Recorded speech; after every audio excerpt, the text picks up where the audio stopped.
Hello, hello, ladies and gentlemen. Welcome to game number 1 between Maximum Thrust and Rainbow Shrooms. We're going to be here in, we're going to go ahead and be here. We're going to be going to Dragonshire. We do have some bans to talk about before we actually get there, though. Maximum Thrust did go ahead and get rid of Battlefield of Eternity and Brax's holdout, deciding they do not want to deal with two-lane maps. They say, nope, we need a lot of room to get around. We need a lot of room to fight. Their opponents have decided to go ahead and get rid of Infernal Shrines and Cursed Hollow. Infernal Shrines, because literally everyone goes to Infernal Shrines, and Cursed Hollow, because they're just like, you know what? That's a really, really big map, and our opponents like really, really big maps, so let's take the biggest map away from them. As mentioned, we will be going to Dragonshire. We should be starting in just a second. Lobby was bugged. We're going to go ahead and try it one more time, and I will see you in the draft in just a moment.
I do apologize for the delay, everyone. The lobby is bugged. We're having the players log out and log back in so that we can actually get this game started for you all.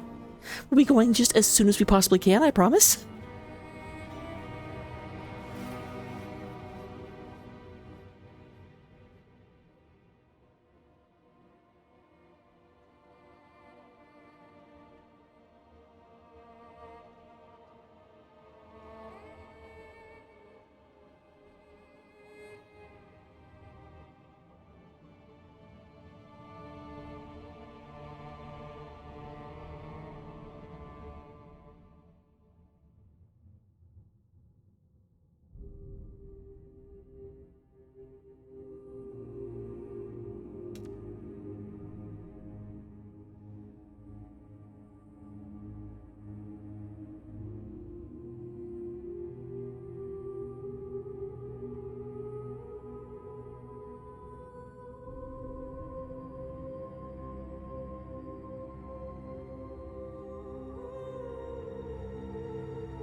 Dragonshire. Look at me, the shirt and everything. Here we are on Dragonshire. Welcome to a Maximum Thrust versus Rainbow Shrooms. First of all, I do want to mention, even though Maximum Thrust is the higher rated of the two teams, if you look at the actual standings, they're like 1 point above their opponents, so they had incredibly similar seasons. I would not be surprised if we go to Game 5, and frankly, I'm really hoping we get to a Game 5. That is absolutely the goal.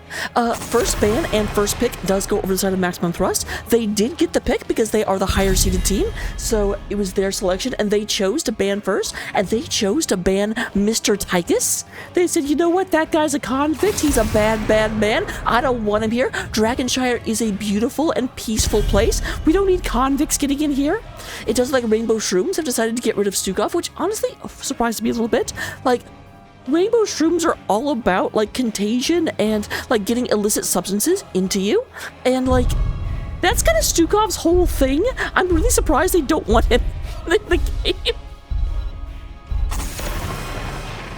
This is the top tier analysis that you come here for. We do go ahead and get the Zeratul coming on out. Coming on out. Zeratul. And then, oh, well, a lot of Protoss hate coming through. Protoss, Tassadar also not making it in. So, basically all the Protoss that are dead now, in lore, spoiler alert.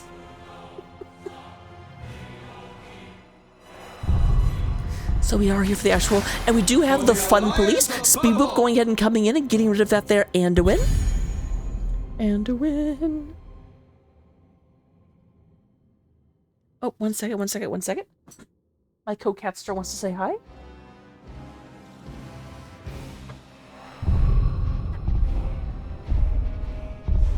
Oh, I don't know how to work the camera. For the frozen throne!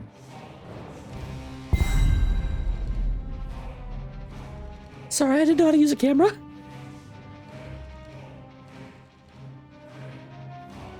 I had to tilt it down and it's all backwards and I'm trying to move it around. Really don't have anything illicit on my substance or on my desk. We do go ahead. Yeah, a lot of hatred towards the StarCraft heroes. That's a good call out, actually. All 4 bans were for StarCraft heroes.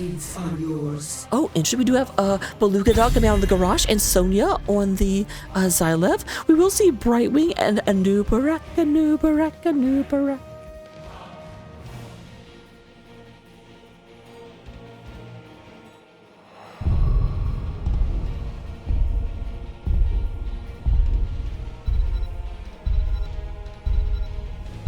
Alright, so we do go and have a ban coming out from Rainbow Shrooms. Their opponents have not taken either the DPS yet, and they do decide to break the StarCraft streak and go ahead and get rid of a Chromie.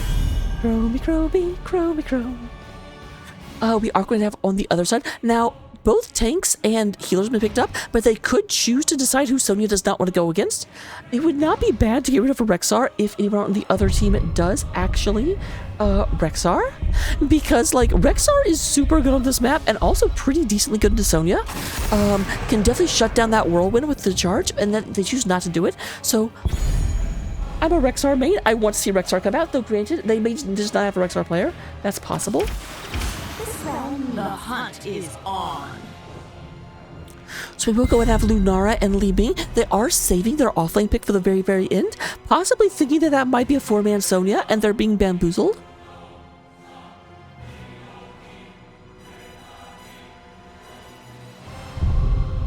Who are we going to get? We do need both DPS on the side of Maximum Thrust. I almost said who are the thrustiest.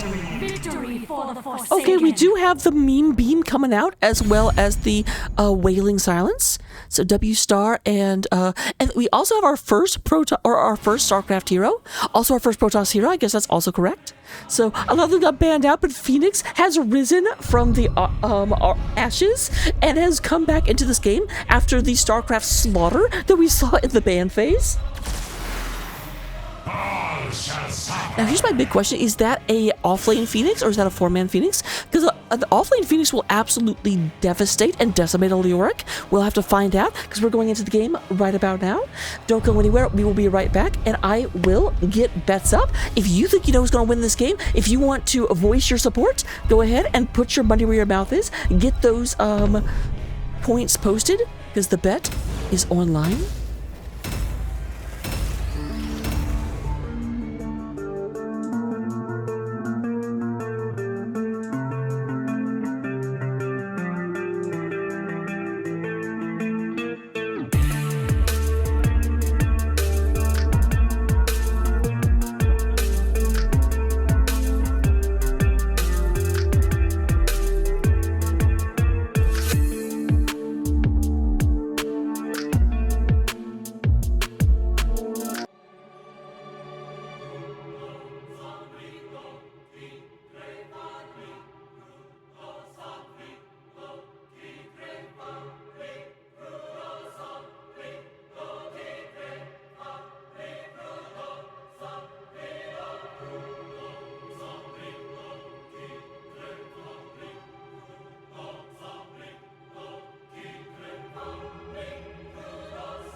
All right, here we are into game number 1, representing Maximum Thrust, the,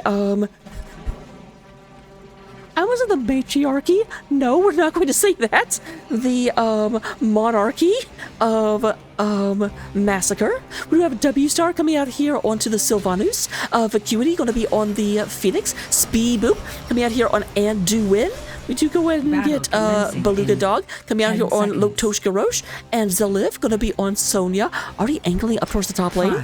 Meanwhile, representing our orange team, because we are in colorblind mode, just to make sure everyone can see the game with no issues. We do go ahead and have Dead On coming out here and playing the Leoric. Howlin' Knight going to be on the Lunara. The Hoppy Deer Best Deer, Atomic Orion, or Atomic Onion, that's an in, playing the Brightwing. Wizard Beast gonna come out of here playing the Wizard. Not so much a beast, but the Wizard Li Ming. And we do go ahead and get Iggy, playing Anubara.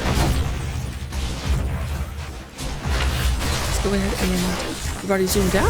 Look at these additional tiles. There is the move over and just immediate. Garage gets his hands on a bug and the bug gets squished. W-Star took that a little bit personally. He's like, I hate you, Brightly. How dare you? That was my friend. W-Star is moving down to the bottom lane in order to go and get this soak. And they are being soaked a little bit faster than their opponents. Not surprising, their opponents don't have a tank with them, so they're going to be a little bit more careful in the rotation.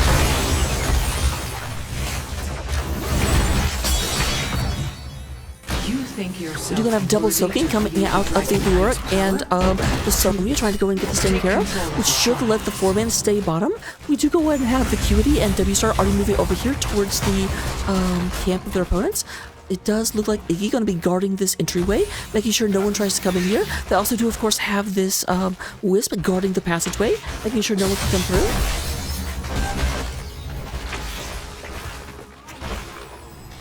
And here they come. Now look at them go, and look at them go.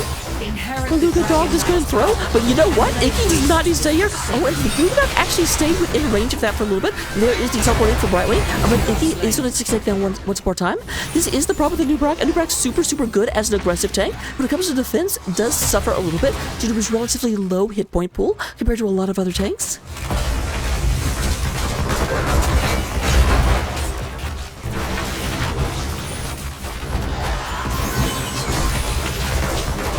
They're going to move in using the W-Star's ability to turn off structures or get a little bit extra done. They've already taken out one tank, but Beluga Dog looking a little bit worse for wear.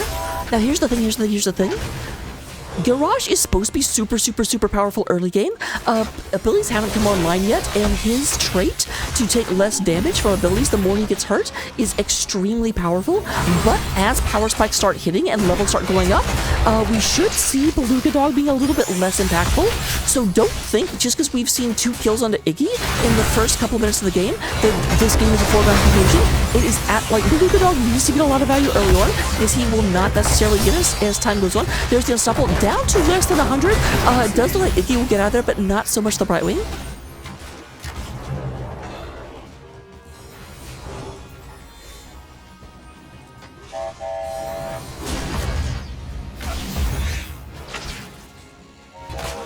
this was super impactful. I'm trying to think. I don't think anyone has any like healing reduction. It's going to cause that.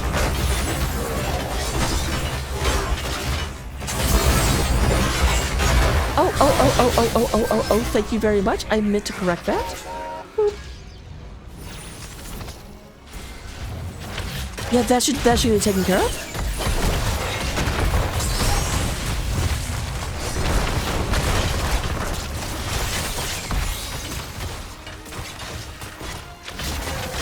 So we do go ahead and have the move in, hitting that. Let me know if the robot sound went away. It should have.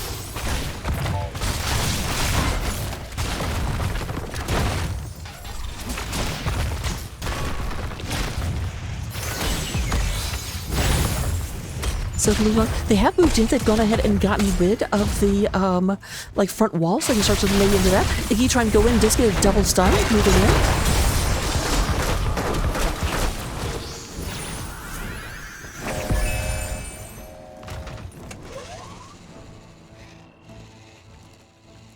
Okay, good. It does look like the robot sound is resolved. So what happened is you were getting a very slight echo, only a few milliseconds apart, but you were getting it twice. And that's just because of a difference in my load screen compared to my stream versus the doing it on the main channel, because I might use copyrighted music on my own personal stream, but I'm not risking the NGS one. And once again, we do go ahead and have that throw from that. It's such a damaging combo, because what's happening is Beluga Dog is getting the throw onto a Nubarak and then immediately polymorphing it, which gives the team a sufficient time to be able to move in and do damage to a Nubarak before he can burrow to safety. There's Atomic Onion, goes in and just take it out. The Brightling not able to get anywhere. Dead One comes in, tries to help. A decent bit of movement here, and that Lunara is just crippling their opponent. That is a 4-4-2. It was definitely because we've had 5 kills so far from Maximum Thrust, and then all of a sudden just pop. We have 4 kills coming up from Rainbow Shrooms. They said, you know what? You can get our tank, but you can't stay in the fight. You can't hang with this. And the Rainbow Shrooms do go ahead and hit back. They're going to take their opponent's mercenary camp, and keep in mind this camp is especially bad because they will just stand in this bush and shell away. Has to be responded to. It will never get cleaned up naturally.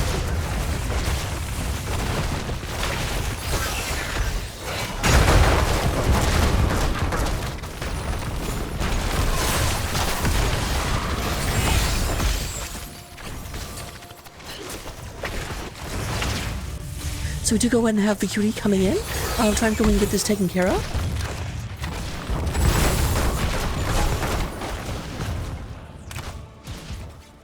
Alright, Beluga Dog moving inward, trying to go in and get this taken care of. They do have the control of the lower point, but not so much the upper. Lyric has taken Dead One, owns the upper point. Sonya is hanging out here in the middle, waiting to be able to move in and make this unbalanced. There is a level 10. There was a mind control. Would you go ahead and have Iggy? Iggy has to move through. There is Zillion. The lead came in from the Sonya, but they don't actually get a kill. Lyric is not down here, though, so that needs to be a very careful engagement to take into. But that was a lot of ults that were just used and not a lot of value for it. The only ult they got in response was one leaping strike from Lunara, and of course the Nubarak. Nubarak did take Cocoon, by the way.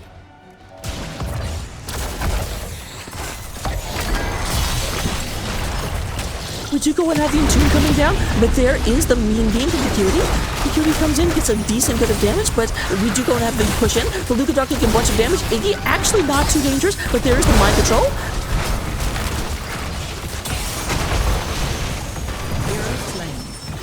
Slain. So that is a 1-for-1, but the one that, I forgot their name. The one that Rainbow Shrooms did manage to go and pick up was a damage dealer, which is going to blunt the aggression of the other team. And that was a nice Ming Orb for Beluga Dog walking into the bush and just, hey, by the way, surprise! Speedboat needs to be a bit careful. We do go and have this taken care of, but Sonya is standing vigilant in the middle of the map. Not going to let this get picked up easily or at all.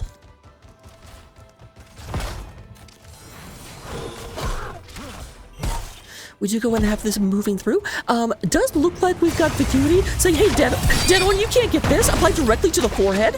Or apply directly to the forehead, I guess I should say. We do go ahead and have Atomic Onion moving forward, trying to go in and get this taken care of.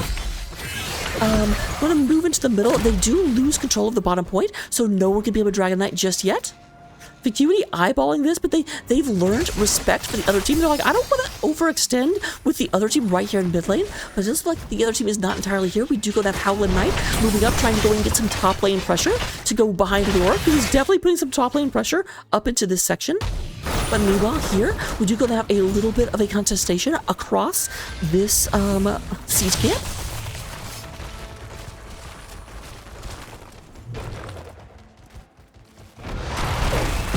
There's the throw from Deadon. Nice into it, but that's going to be a great.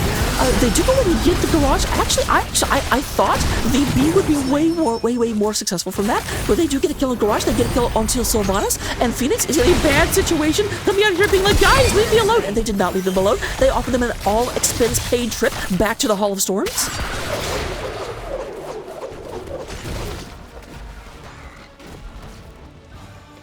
We do go and have it. Meanwhile, while this has been going on at top lane, we do have this camp pushing in. It does look like Zaliv's going to move up here trying to get this taken care of. But while they're up here, they cannot stop the Dragon Knight. And the Dragon Knight, the Skeleton King became the Dragon Dude.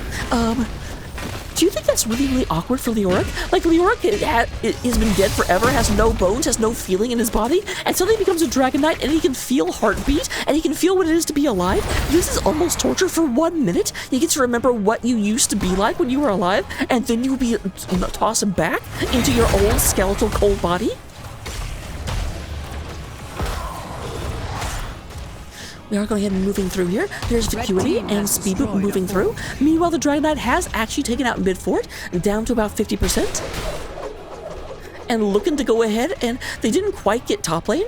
But I think Dragon Knight might have something to say about that. Here comes W Star, looking to move in here. But meanwhile, down below, we do go and have Howlin' Knight, going in and trying to land into this.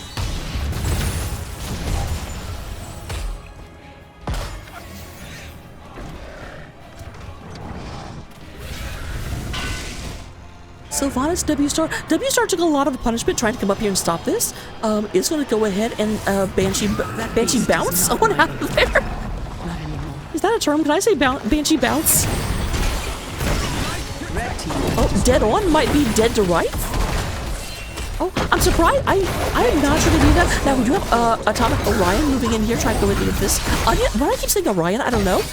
Apparently, I think Atomic Orion is a cool thing, and they do end up, they ended up using a lot of ults to try and get that taken down, did not get it, and here comes the bottom lane.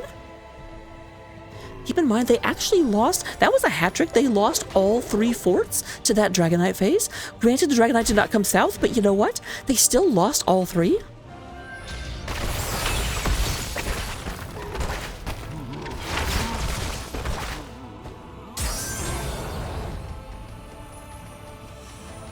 So we do go and have a topic Onion and Wizard Beast looking at this bottom camp. Never mind. I was looking at the reinforcements, not the advanced war party.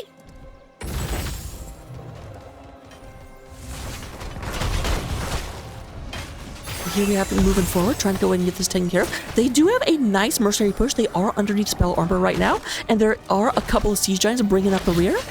No camps on the map. The entire map is being painted orange, except for that one camp up top.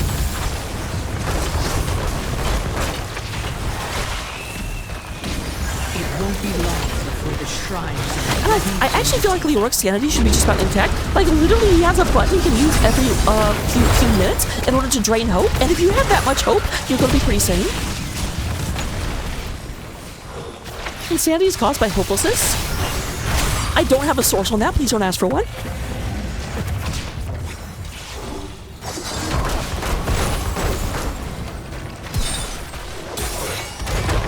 Nice job from Beluga Dog. Beluga Dog says there's probably someone in this and did correctly scout out that Iggy was waiting for that engage from the side. Although I don't know how wise that engage was because they had Leoric all the way up here and Sonya was very much with them.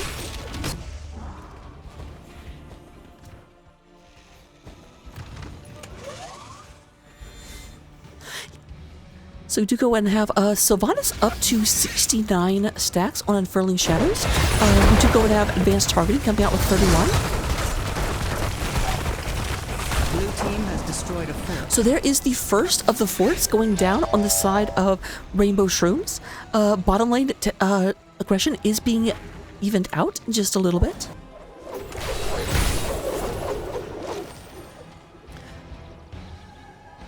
That one just barely out of Beluga's range, and does go ahead and says, I'm not stopping for anything.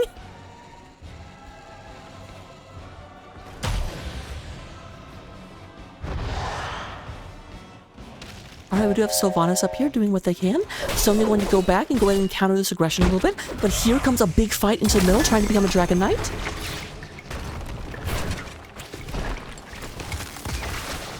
There is Wizard Beast coming out here. We're about to have a Wizard Knight. I tried to save this realm. Now it burns. Wizard Beast proving...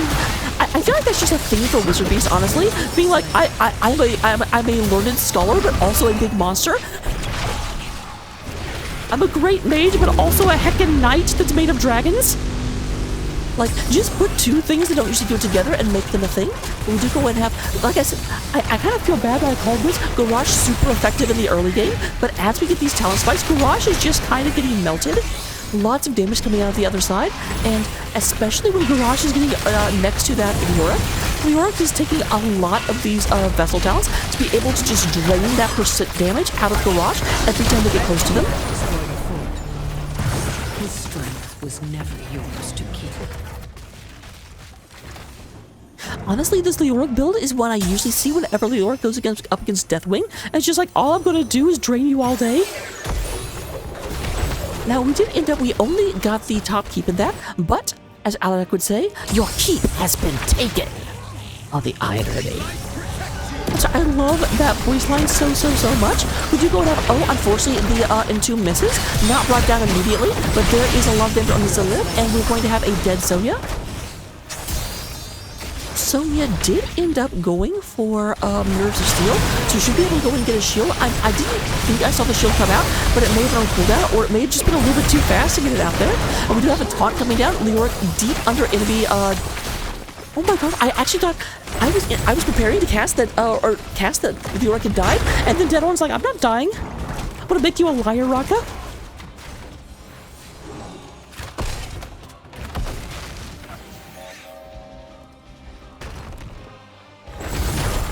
We're going to have two catapults down below, trying to go ahead and move through here, but nothing doing so far. Here comes Howlin' Knight on top of Speed Boop. Speed Boop, you're not going anywhere. Nice job from Beluga saving Speed Boop's life. Garage coming through for Anduin. Very well known to be best friends, but there's the silence coming down, and all dressed up with nowhere to go. Although, there's Speed Boop returning the favor. Speed Boop saying, I will never owe an orc gratitude.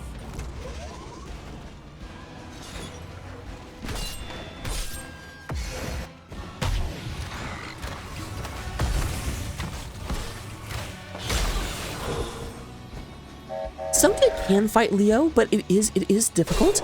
The big thing to know about being Sonya is that if you whirlwind and you get on top of Leo, Leo actually can't hit with Drain Hope. Drain Hope, he like reaches forward and Drain Hope starts at the end of his hand. So if you occupy the same space as Leo, Sonya can't hit you, or Leo can't hit you with Drain Hope.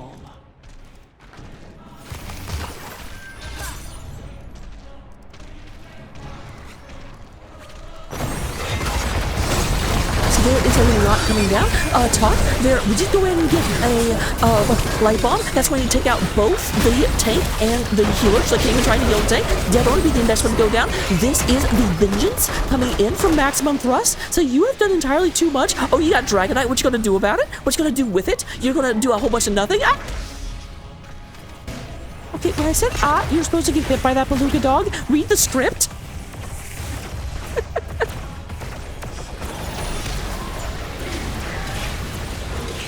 So this is going to be a Dragon Knight that's going to do a whole bunch of nothing, and almost maybe worse than a whole bunch of nothing, because up in the top lane, this is starting to push through, and they can't really spare any forces to go, because as soon as the Dragon Knight is not somewhere, it does look like they do have Sonya moving up here.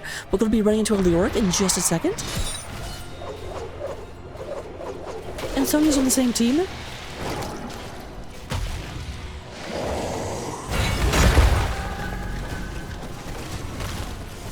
So we do go and have Beluga Dog moving forward. There's the big old boot from the Dragon Knight. And we do go and have the stun coming down. Howlin' Knight takes a bunch of damage, but not enough.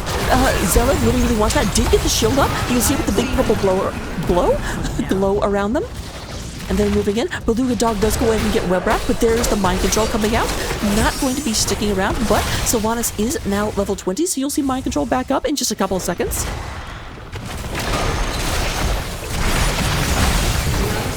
Yeah, Sonya kind of got left behind. Sonya is not Private Ryan confirmed because they definitely just were like, okay, we're out. Bye, Sonya.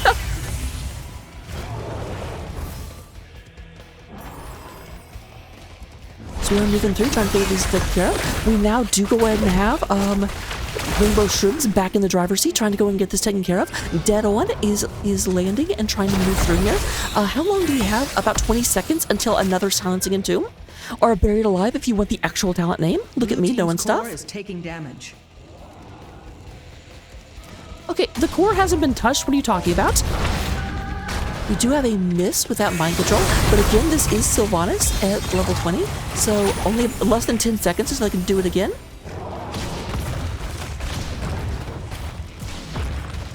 Blue team's core is under attack.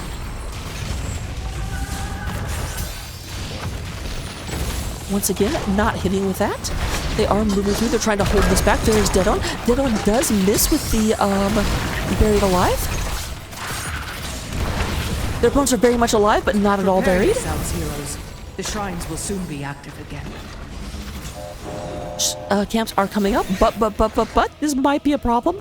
It does look like this will get cleaned up. I don't think the shields will take damage yet.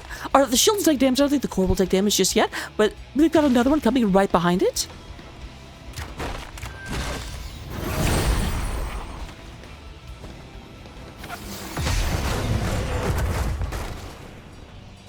I saw that vacuity. My husband. Earn his power and destroy your enemies. Okay, the core is regenerating. I actually thought, like, this is a problem because these catapults will eventually overwhelm. It just depends on when they get close enough for the core to actually do something. It does look like, I think Maximum Thrust is on their way back. At least Vacuity is.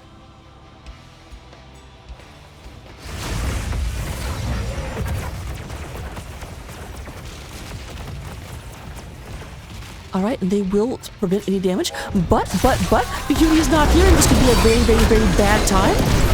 Although, you know what, I say that and shut my mouth, because they just went ahead and turned around and be like, we don't need Vacuity, we'll go ahead and take you all on. And they do get a double kill. Beluga Dog takes a bunch of damage from Wizard Beast. It's going to have to back off, but you know what? I was very, very concerned for our blue team, and our blue team is like, I don't need your concern, I need your respect. And you know what, you've got it right now.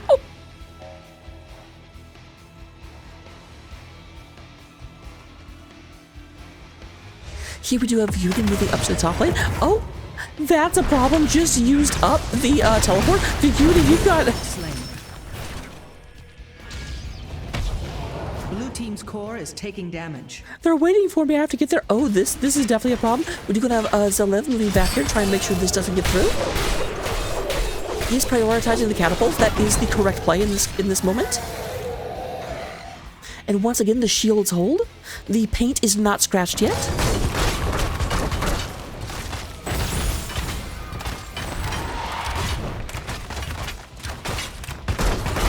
We could go and have a pressure being put in the bottom lane. It does look like Beluga Dog sends out the Leo, says no away from my team, and this will get picked up without being contested.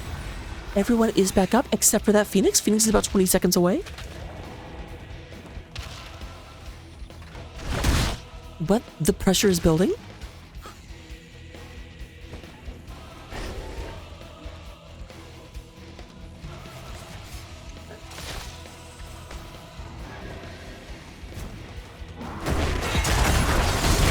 They're using the mind control to throw in. Well, if he goes ahead and throws out of there, there is the big old beam of ouch and dismemberment.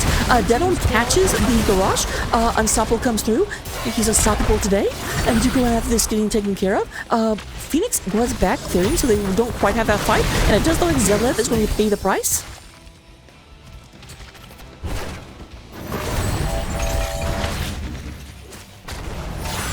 Oh, Beluga Dog does catch a arcane orb coming out of the bushes. And it's going to be a second kill for the side of Rainbow Shrooms.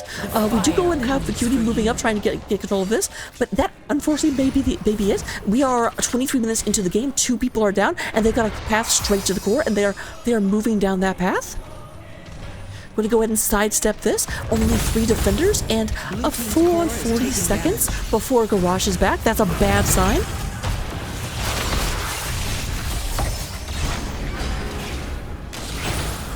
Speed Move doing what they can, trying to go ahead and keep them out there. Thankfully, the one nice thing that they do have is that both of their assassins are still up, so they do have a lot of damage, but I do not think it matters, as we do go ahead and have so much damage to the core, and the core does indeed go down, going down to 0%, as we do have Rainbow Shrooms winning game number 1, and claiming victory here on Dragon Shrines? No, Dragonshire. Look at the stats at the end of the first game. We do go ahead and have, oh my gosh, Wizard Beast coming out with a crisp, easy 100,000 on the dot. I have never seen damage come out to that before. That is amazing. That makes me super happy. So we do go ahead and have 65,000 coming out of W Star and VQD with 56,000. In terms of healing, we do have Atomic Onion. Oh, it is Onion. I got it right. Atomic Onion does go out with 103,000 healing. And then we do have 90,000 coming out of Anduin. But here's what I want to point out. The fact that Brightwing out-healed the Anduin, even though all this damage was there. Very, very, very good play coming from Atomic Onion, because there was more to heal for the Anduin than there was the Brightwing. Very, very, very good.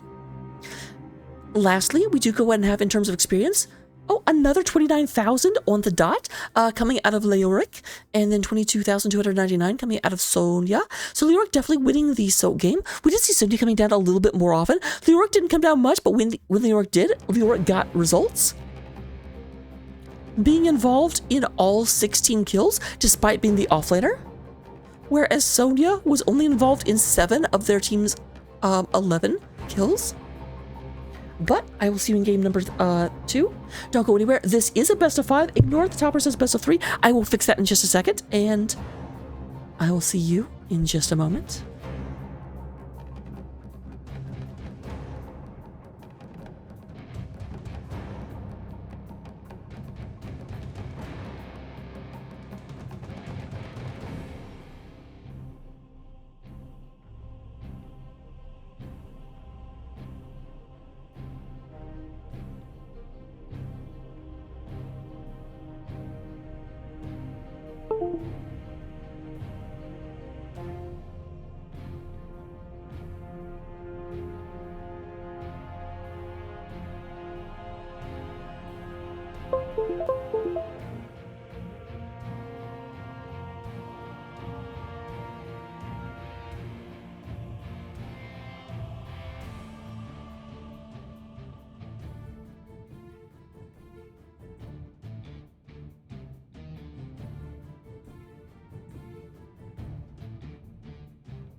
Volskaya Industries.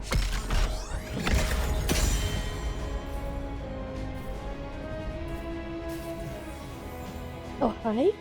Okay, work with me.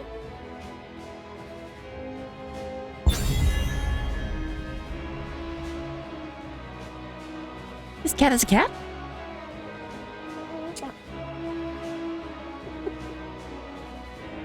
This is Opera, everyone. Be extra nice to Opera. We like Opera. So we are here on Volskaya Industries or Volskaya Foundry, depending if you had listened to the announcer or if you listened to the map title up above me, up there. You will see it, Rainbow Shrooms did win game number 1. So there they are. Stukov. Once again being banned out. I expect pretty similar bans coming out of Rainbow Shrooms because again they did of course win. Zeratul being banned out. Why you hate StarCraft so much? You ban out the only StarCraft map in the tournament pool. You ban out all the StarCraft heroes.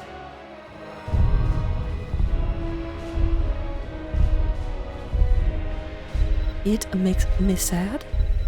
So we have Zeratul being banned out. The next ban was Tassadar, I believe.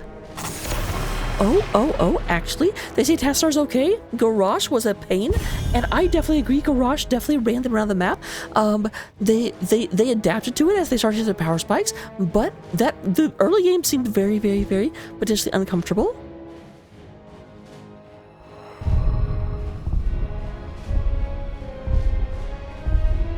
Kitty, I need you to move. I can't cast through you.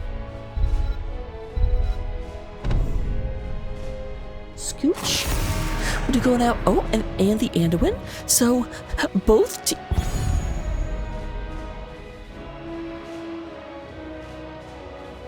Rainbow. Okay, so apparently they went for map ban because I was going to say they had Anduin last time, but they don't have first pick this time. So, which is surprising. Apparently, after losing, Maximum Thrust said they were more interested in picking the map. A new Brock is coming out once more. Like, why is this here in all the things?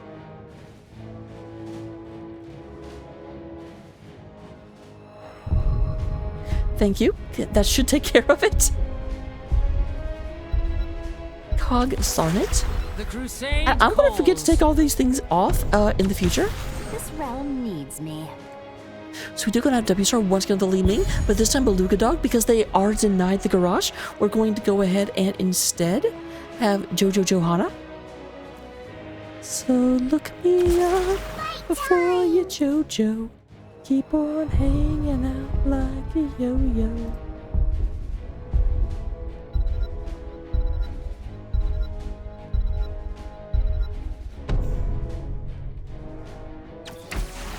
I stand ready. We do go ahead and have Brightwing and Vala coming out before the second ban phase. Still no StarCraft heroes. We are looking at a ban here. Their opponents have not yet taken an offlaner. They could go ahead and get rid of a second damage dealer. So they do go and get rid of the offlane. They have not yet picked their own offlaner, but they don't want to go against Hogger. This is not as bad as Shrines in terms of Hogger being able to bounce infinitely, but it is still pretty, I won't say easy, but possible for Hogger to go ahead and just bounce around the point.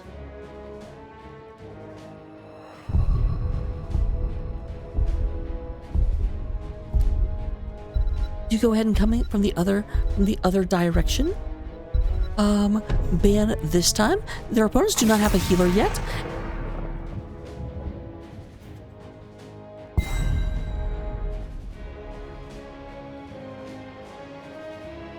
I looked the wrong way for the visual joke, dang it. I keep forgetting I'm mirrored, but yet Lily?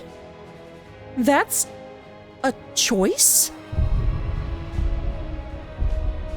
I've never seen Lily picked in an NGS game all season, I don't think. So, I definitely won't see it this time. The Cutie coming back on the Deathwing, and then Zalev on the Gazlo.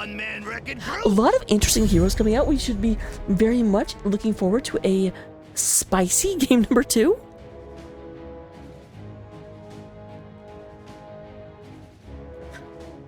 Dun, dun, dun, dun, dun, dun. I should probably let the song be itself because it does a better job than I do. With that said, our last two picks, we have Leoric one more time. Not surprising at all. The fact that we had Deathwing coming out definitely meant that Leoric was a pretty easy selection. They probably anticipated that coming. And they also have Tychus on Wizard Beast. A bit surprised if they're going to go for Leoric that they went for Leoric that early, giving their opponents 2 counter picks. Unless the Deathwing was bait and their real pick is... Balloon, grant us Okay, strength. that's probably not the great pick that's going to turn the whole draft on its head. Balloon, grant us strength. But we will be going into the match right about now. I will get predictions back up. Good luck. We did have a decent number of points being put on the previous prediction. So hopefully you can win back, or you can win even more, depending on which side of the coin you were on and which side you end up this time around.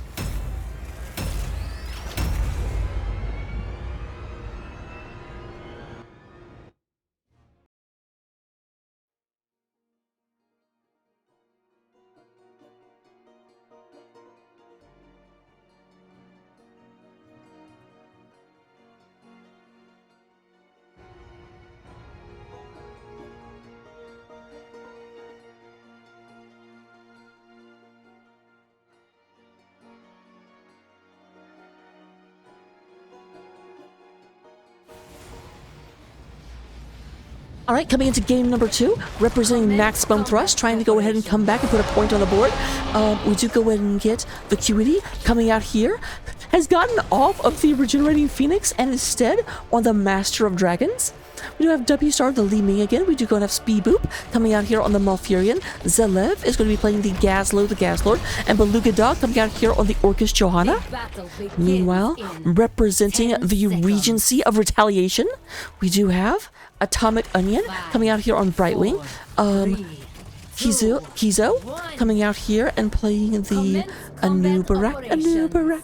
Dead on once again on the Leoric. We do go ahead and have Wizard Beast coming out here on the Taiki. And then Howlin' Knight bringing up the rear, playing Valala.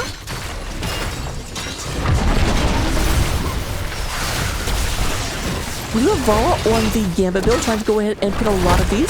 And that's the thing, like, if Vala get in position, Vala should be able to get some stacks off of Vacuity. Definitely is not well equipped to stop Vala from shooting them. So the rest of the team kind of has to stop that from happening.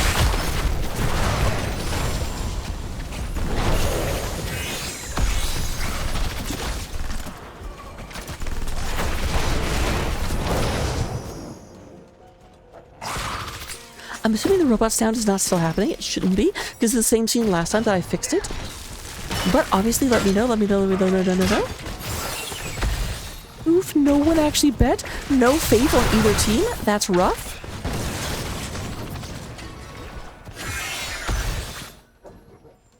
You go ahead and have, it looks like Maximum Thrust moving down to get their toy. They want to go ahead and put a turret in their pocket. Put a turret in your pocket. Are you just happy to see me? Meanwhile, it does look like Kizo is moving up here trying to get this taken care of. Does not quite get the Zelev. And Howlin' Knight and Kizo moving back away. Meanwhile, we have Tychus and Undin down here going to do their own turret.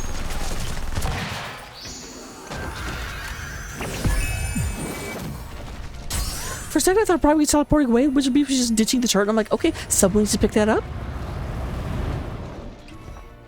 Bit surprised they committed to that, because in all honesty, like, Wizard Beast was not very hurt. You could have saved the teleport.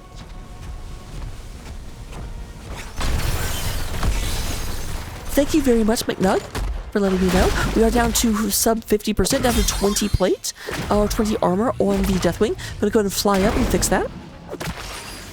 Meanwhile, up here, we do go and have Speedboo. It's kind of interesting how they're just, like, not using their offlaners. Oh, offlaners are at the... You know what? That doesn't make sense. Never mind. I've played this map before, I promise. With that said, we do go and have W-Star moving up here, trying to leave this thing there.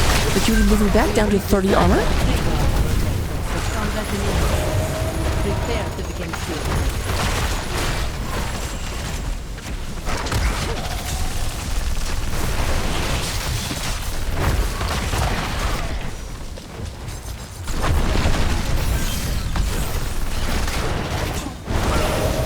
Alright, there is the Dragon Breath. The Dragon Breath will be on out of there.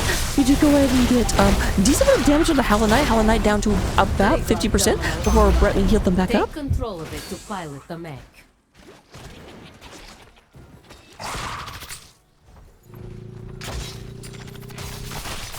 Oh, Dead On. Dead On just wanders into the enemy team, be like, hey guys, what's up?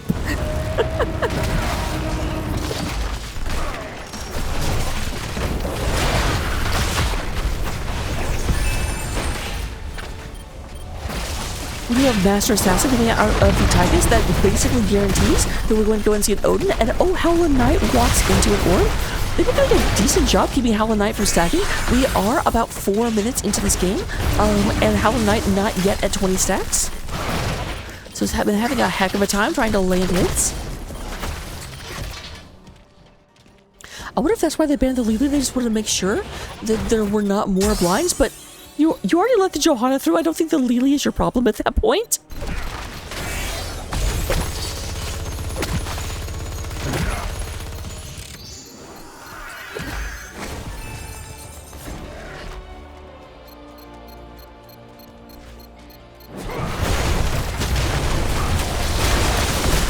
Speed, lots of damage on the speed loop, and that's going to be first blood coming out of the side of Rainbow Shrooms. Now keep in mind that is the opposite of what we saw in game number 1. Game number 1, it was just back-to-back kills on maximum thrust and for the first bit, and then Rainbow Shrooms started to come back later. This time they don't have that extra, but W-Star taking a good bit of damage, and Tychus goes ahead and gets that taken care of. That is a second kill for Master Assassin. Definitely try and take a look, finding Kizo. My name is Kizo. Obviously nothing wrong with Kizo. Kizo was really trying to wait it out so he could burrow through. Nice job body blocking. Would not let the bug find safety. But while they were hunting the bug, they did get a protector, and the protector's going to move in, make very short work of this tower. I really like that positioning. Went ahead and went to this very, very far north, so only one tower could target the protector at a time.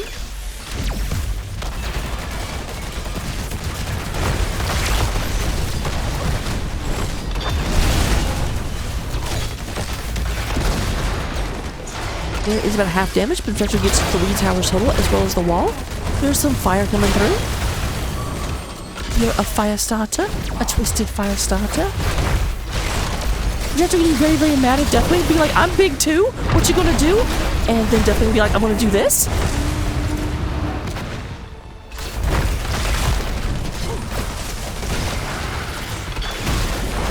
There's Dead On going ahead and moving in here, trying to get this taken care of. Speed Boop got a little bit isolated, unable to get out of there. Howlin' Knight, let's go ahead, takes a decent bit of damage, but has almost more than doubled their stacks since the time they were at 4 minutes. Almost there at the threshold for the first part of the quest.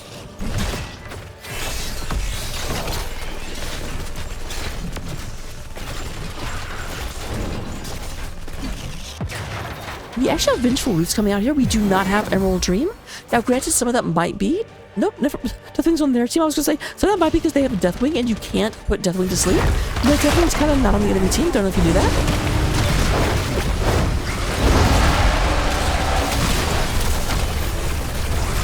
Watch damage coming through. And Zalev does drop the Gravo, but not going to actually pick anyone up.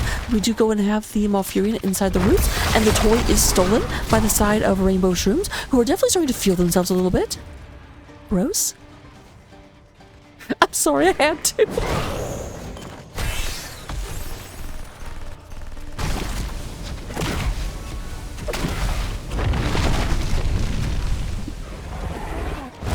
You have the cutie moving in here. Dead On going to move up into the middle lane, trying to get this taken care of. The next protector spot will be up at the top of the map.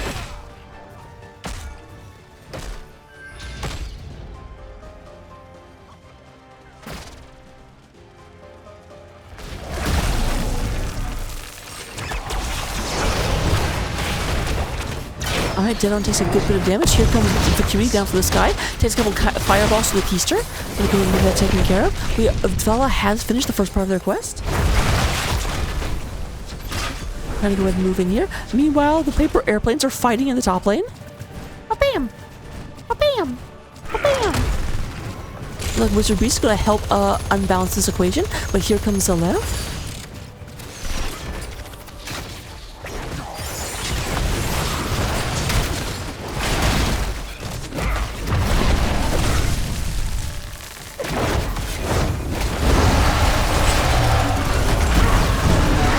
Silith takes a bunch of damage. Silence comes down. They're trying to go ahead and get the goblin out of there, but the goblin will go ahead and be dealt with very, very aggressively. We do go ahead and have Kizo. An exit terminal. Almost gets taken down to about half health. But we're at 5 kills to 1. Only 1 kill has been unlocked by maximum thrust so far. But keep in mind, are technically the favorites.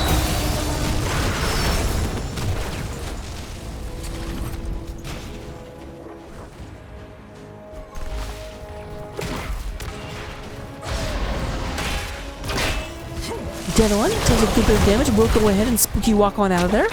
And I don't think there's a whole lot they can do about it. Lane's going to try their very best, but nope. That'll go be okay. And with touching the healing waters of the Moonwell, we do go and have them healing back up to full. The other team is not ready to give up the ghost just yet. They're like, I hate this tower. You kill a bunch of our towers, and this is what we think about that.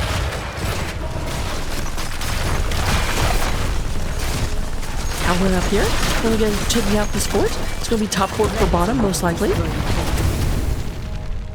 Nice job for the Deathwing stunning that Howlin. Howlin definitely wanted to move forward and get some free shots on this. Up to 65 on request, by the way.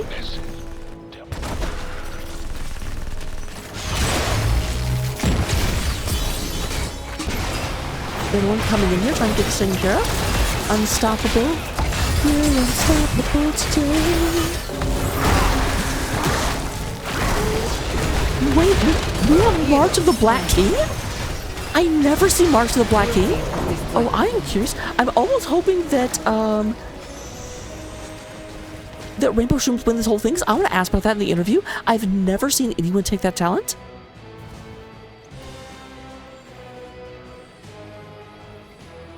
See if anything else is really surprising that's come out. I did not notice that at all. We do have Twilight Dream. That's not super surprising, but I will say Malfurion does kind of go back and forth. I've seen both talents taken. It's always worth pointing out which way the wind is blowing.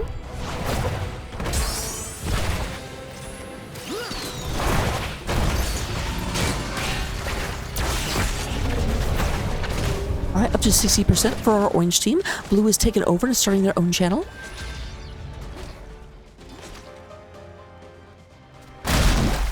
Both teams have their 13 talents, a level lead, but not yet 16. They may be trying to get 16 before they move in, but they also need to hurry. They only have about, because they get 2% per second, so they only have about 30 seconds. I don't know if they can get 16 by then. Never mind, they have 16 already. Shut my mouth. But they're going away from the point.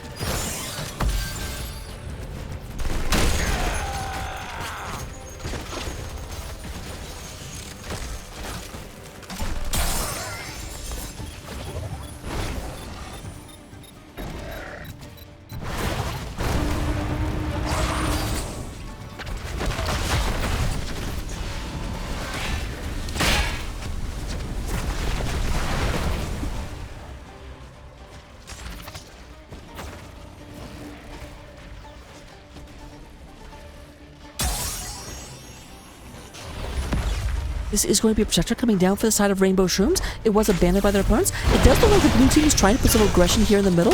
They like feel like come down here with a substandard group. They're going to try and get you taken out. Vala is moving down. Howlin' Knight trying to. Beluga Dog does catch some hands. And by hands, I mean crossbow bolts. We really know this go ahead and catch a little bit of this. Up to about 75 stacks on Vala's talent.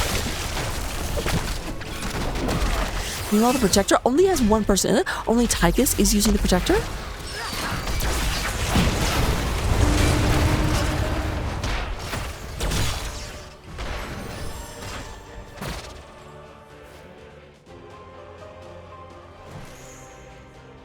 Oh, that's fair, Demon Ray, yeah.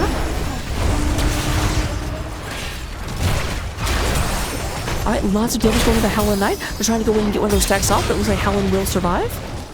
Let some survive.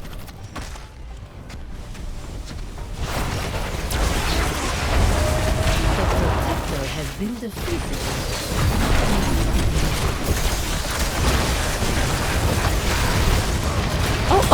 O'Reilly's? They don't take so much damage and will go ahead. Will.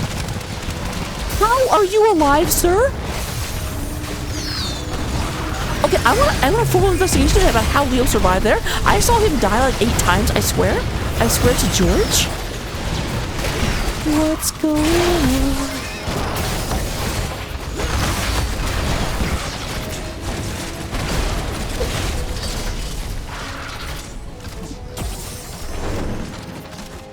So we do have somehow no one dying in that engagement, and the aggression from rainbow mushrooms, or the rainbow shrooms, I guess I should say.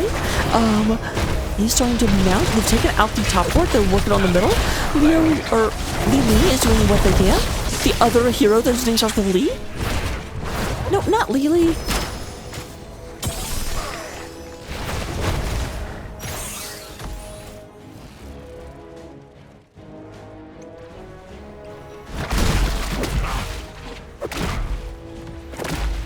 And we're coming down here. Both sides have their level 16s, but of course there is still that 2 level advantage coming out of the side of Rainbow Shrooms. Keep in mind, every level you have on your opponents gives you 4% more health and 4% more damage than your opponents have.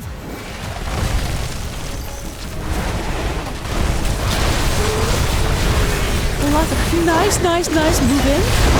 And we have Malfurion getting taken out. Dead one very low. If you're looking at this, gonna try and go and get the Skeleton King. Nothing doing, but that is yet another kill for the side of our red team. Antagonist has been involved in all of them, so his Master Assassin is up to 6 stacks. Keep in mind though, Master Assassin gives you 10% and then nothing. It's an all or nothing talent. You start off with a 10% bonus, but it's not like you gain per kill anymore like you used to.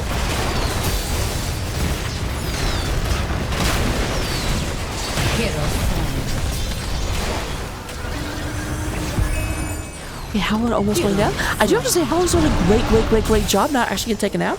Howlin has not died yet, so does have all 25% of her bonus attack speed. A protector is almost ready. Access its terminal when I bring it online.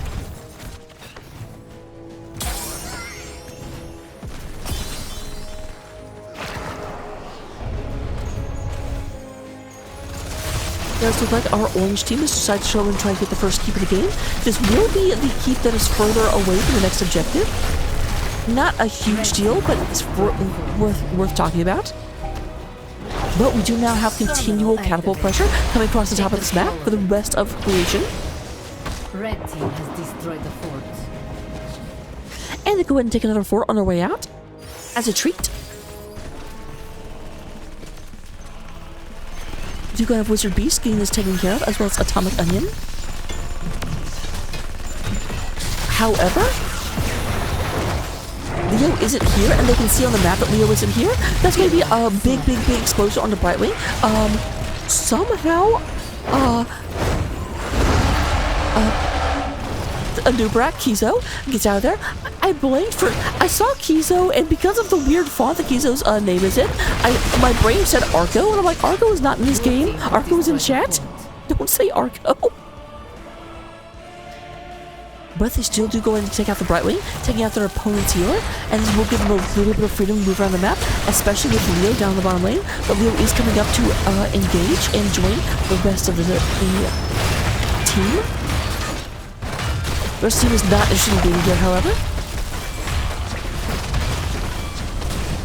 And that will alleviate some of the catapult pressure, not all of it, obviously.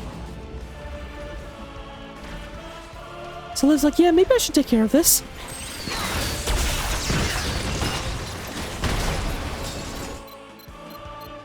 We do have our red team moving down here trying to take care of the bottom point. Wizard Beast moving back, does know there's enemies in the area.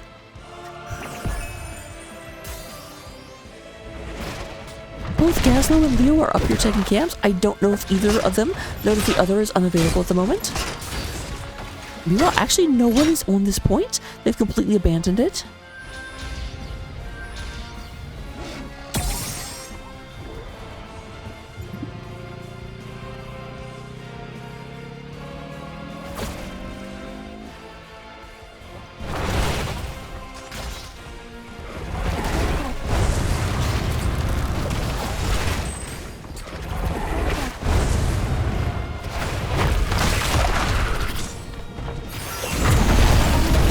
Alright, nice stun coming out. We do get out the Grabo once again, and that, oh my god, that Grabo just absolutely made the game. Like, keep in mind, they had only gotten 4 kills versus their opponent's 8, and all of a sudden that one Grabo was like, oh, you want a kill? You want another kill? It's like a 3-course meal all in one ability. And they're moving forward. They say, we are level 20s, our opponents are not back for 40 seconds, this is our time. Let's even up some of this lane pressure. You guys got stuff moving in the top lane? Well, you know what? We can play the same game. Hero slain.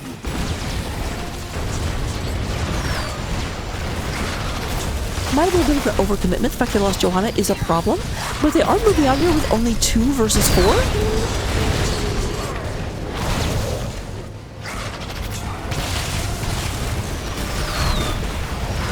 Kizo trying to go and get this taken care of. But there is, oh my goodness. And Leo does actually have the big and scary Drain Hope. That is going to be a kill onto Deathwing, another one onto a Nubrak.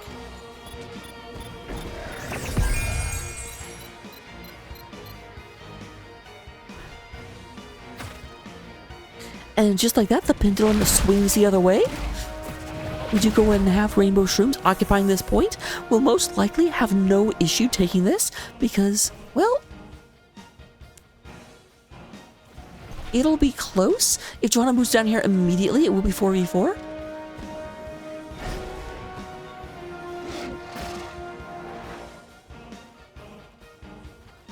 Yaslo is here. That may be a bad time. And here comes Deadon. Deadon says, hey, yo.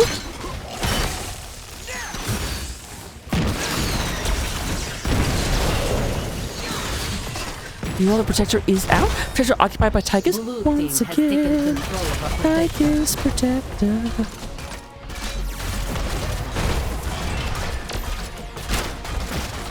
So, as mentioned, they are very far away from their open lane, and rather than waste the time to walk across the map, they're going to go ahead and just push bottom lane at the moment.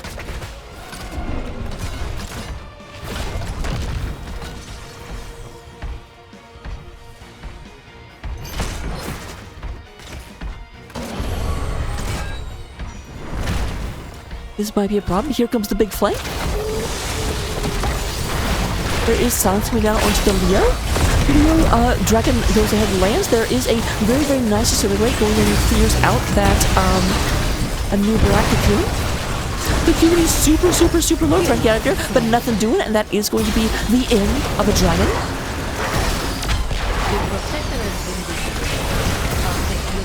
Lots of bombs going off. Someone called in the bomb squad. We do go and have Howling Knight does get saved by Atomic Dragon. Or again, playing the dragon coming in. Meanwhile, pressure is mounting in the top lane. Big red button coming through. We do have nukes coming out of Wizard Beast. That is a second kill on the side of Rainbow Shrooms as they go ahead and try to lock in this game. Moving forward, trying to go distant care. Meanwhile, the core is under attack from this top lane pressure.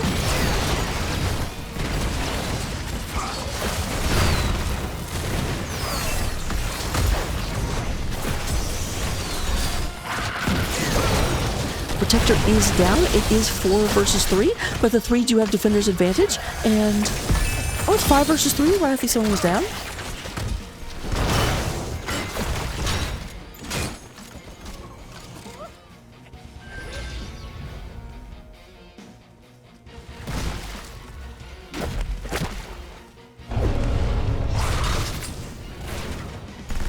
We do go ahead and have the Wizard Beast moving through here, trying to go and get this taken care of. We are going to go and see a lot of damage landing in here. They're trying to go ahead and secure this moment.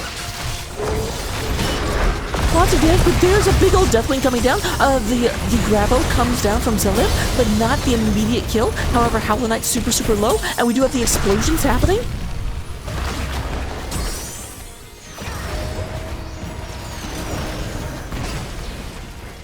Lots of damage coming through here. It does look like there is a retreat coming out of the side of Rainbow Shrooms. They don't want to be here anymore. They used a lot of their engage and they didn't get much. Both teams have a lot of their ults still available. Cocoon is down, as is Grabo, but everything else is ready to rip.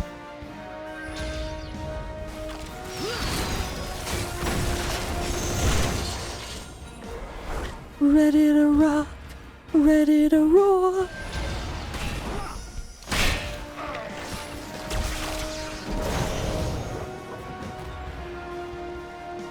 Here comes Kiso looking to go in and get in there. Blind comes down. They want Malfurion. They are going to go ahead, but nice job on the Gazlo. Pretty be like, this is a dangerous spot to stand, my friend. And there is another massive grabo. That's going to be an end to the Brightwing, but the Gazlo is taken out in recompense. We have a 1-for-1 so far. It looks like we could not be next to go win, but so does go down the Leoric. 2-for-2 thus far. Wizard Beast is in the mech. We end dropping bombs.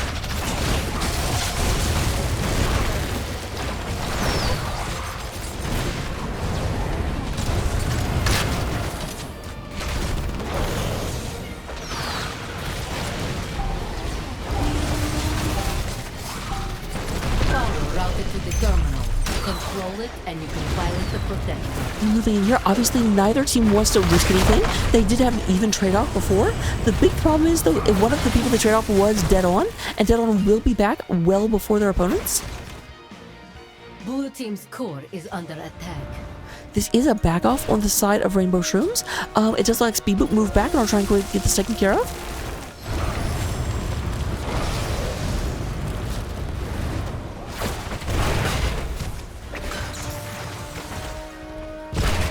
We are at 24 minutes, ladies and gentlemen. Level 23 to level 24, all talents online. 131 stacks. Tychus at 14 kills out of 15. Keep in mind, as soon as that 15th kill comes in, suddenly Tychus' attack speed goes from a 10% bonus to a 25% bonus.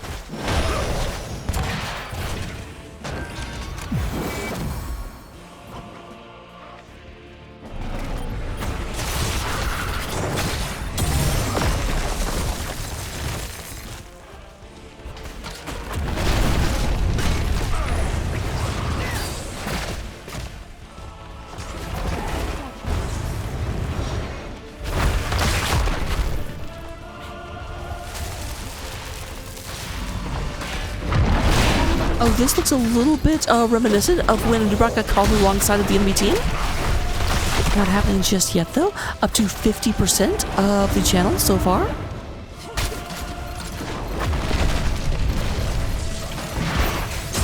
There's a root coming down, and there's the big gravel. Gravel comes down. That's going to be a kill onto the Vala. Unstoppable. He's unstoppable today. Guess what? Unstoppable does not mean unkillable. We do have the Gazlo going down, but that is a 2-for-1 in favor of Maximum Thrust as they're trying to go ahead and end this, moving us to a game number 3. But their opponents do pick up the Protector. They weren't able to quite move them off, and they do fall back.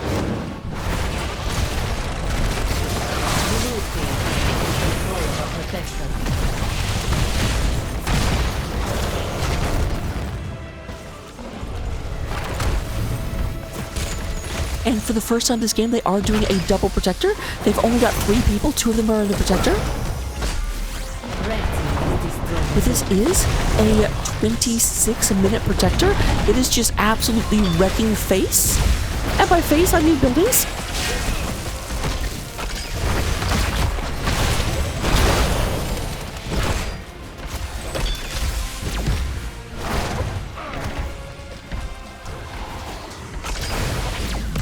We do have everyone back up except for the Gazlo, who's coming up right about now.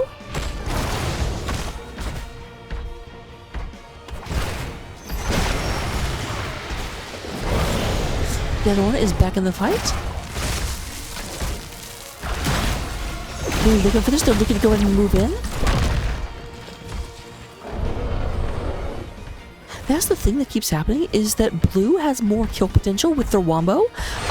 So they can go in, they can get the advantage, they can drive their opponents off. They do go in and get workers out of protection. They do not want 2 people in the same place. There's the QD going in and landing, lowers that armor.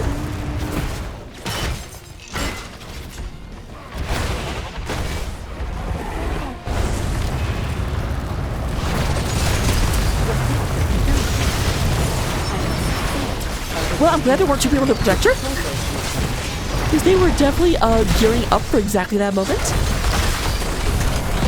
And this is now a 5 versus 4 in favor of Maximum Thrust, going ahead and starting to siege into their opponent's exterior. There is March of the Black King. Oh, he marching! Tychus does have the talent completed, is at 25% bonus attack speed.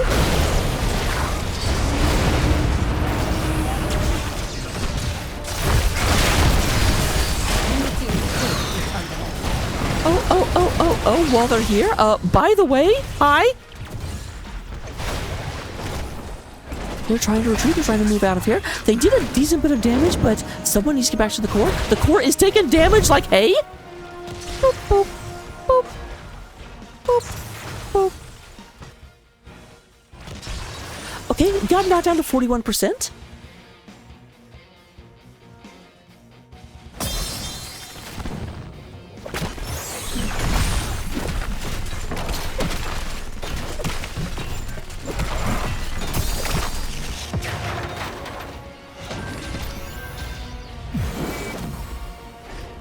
Now here's the thing, that puts a lot of pressure on Maximum Thrust because they cannot go even in a team fight and give the Protector again. The Protector can just walk in and punch the core a few times and win now.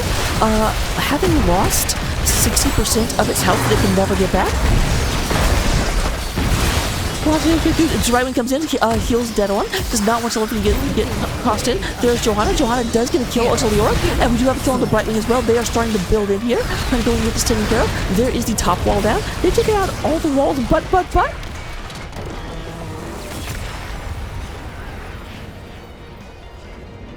Despite that, the Whittians just keep whinnying like horsies.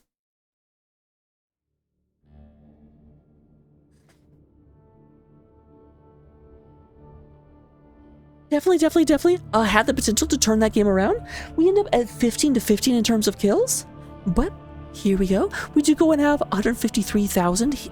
I start with healing. 122,000 coming from W Star. Wizard Beast comes out with 114 and 88,000 from Vacuity. On the other side of the battlefield, love is a battlefield. We do have 153,000 coming out of the side of Atomic Onion. Speed Boop comes out with 110. And in terms of that ever important side soap, Dead Owen does lead the way, coming out 28,000.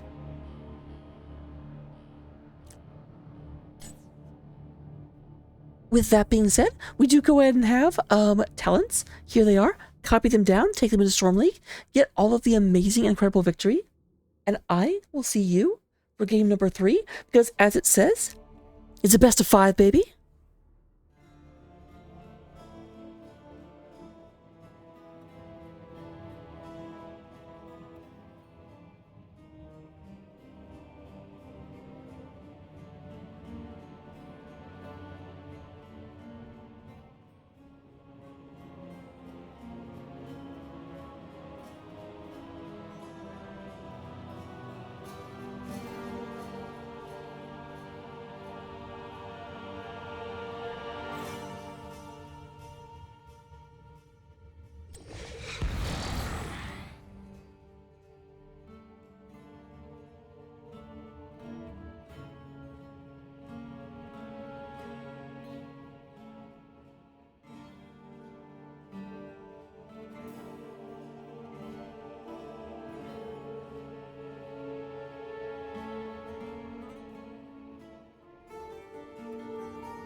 Hello, ladies and gentlemen. Welcome to game number 3.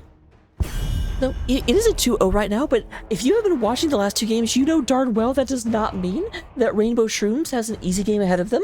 Both games could have gone either way, especially game number 2. Oh my goodness. We do go ahead and have, our Zeratul being the first band out, Stukov again. But keep in mind the second band changed. We had Garage Band on the side of the Shrooms, and... was it? No, it wasn't Anduin. Yeah, it was Anduin. Anduin was banned out here. But this time, Thrust did take first pick, so they probably will not get rid of the Anduin. Hey, watch it, kitty. Kitty just bapped my Dr. Pepper. How dare. Well, shut my mouth. I just said they probably wouldn't do that, and I swear, these players just really, really like making a liar out of me. I promise I'm a truthful person. Please ignore these games.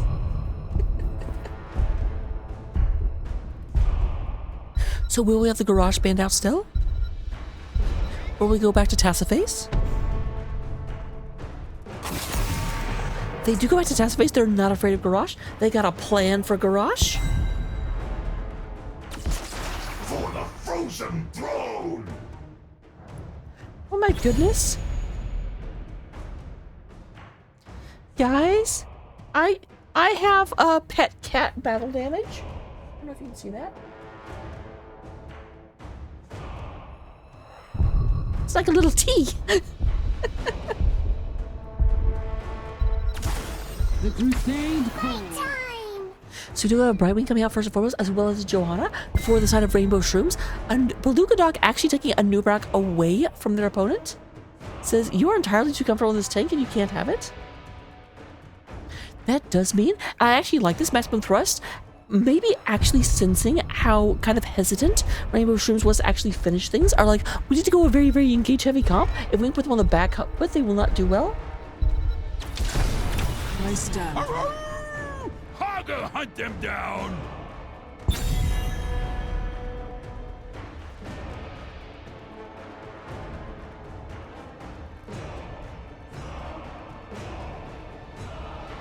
So they have Hogger. Now keep in mind, Hogger did get banned out in the second ban phase last time, so they are securing Hogger early on. Especially on this map, Hogger does not do bonus damage to the Knolls, but he freaking might as well, because he just takes that camp in nobody's business. That was on my channel. I would totally make the joke and said Hogger did extra damage to the Knolls, but I should probably not give misinformation for the laughs on the official channel. I have to behave so much here, it's a problem. I also just smacked my microphone. So, you know, it's a thing and it's a struggle. We do go and have the Tychus being banned out as well as the Lucio. I do not ban them on Tychus. Tychus was oppressive.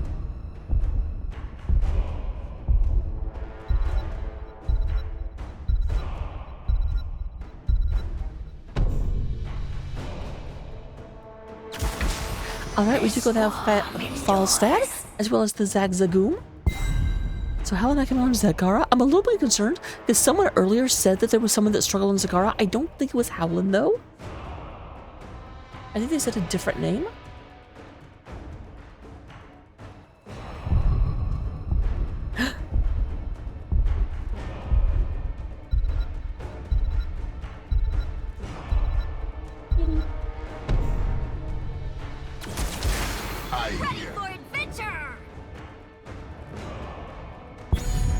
Okay, it wasn't a meme. They actually picked Lily. Hello, let's go.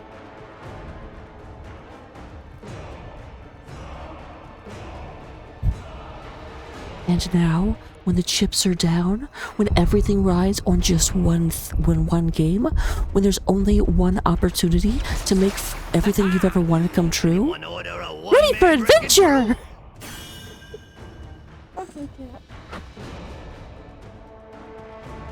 I totally just dropped my cat on my boot. I did not think about that. Well, they got gas. It's coming out. But going into game number 3, last time we had a match, no one actually was supporting either of the teams. Guys, put your money where your mouth is. If you don't care, then they don't care. Predictions are up. I'll see you in game.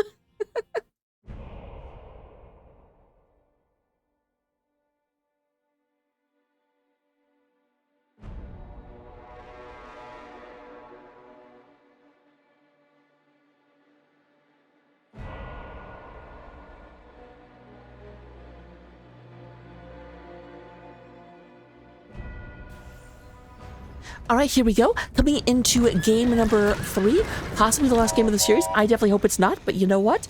I have a feeling Rainbow Shrooms wants this to be over. I think their blood pressure may not be able to stand it. But we do go in and have Speeboop is coming out here and playing the Lily, ready for adventure. We do go ahead and have Nazeebo coming out here and being played by Vacuity. Zelev going to be on that there Hogger. Beluga Dog on the Anubarak. And W Star is going to be playing the fa la la la la. What does go for Puncturing Arrow, not going the Gambit talent. On the other side of the battlefield, we do have Howlin' Knight representing Rainbow Shrooms and representing Zagzagoom. We do go and get Atomic Onion coming out here on the Brightwing. Wizard Beast on the much bigger bird. Swiftwing, Swiftwing and Brightwing, Friends Forever, as well as Falstad, I guess he counts.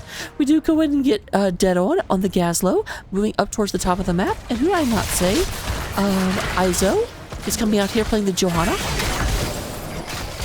Not gonna lie, that skill on Johanna for a split second, especially like when Johanna was mounted, I thought that was Genji. I was like, wait, Genji? What? I don't remember Genji in draft.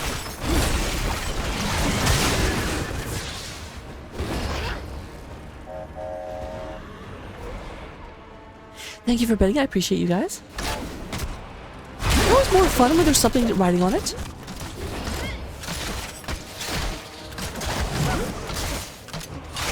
So we are moving through up and about and through here. We do go down the Brightwing Wizard Beast hanging out here, waiting for the queue to overextend, and they've decided that now is the time you try to get out of here and actually will escape.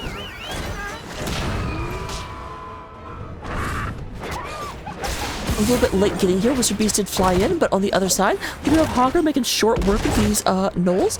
Hogger being like, I am biggest gnoll! Get out of the way! That's not a Hogger voice.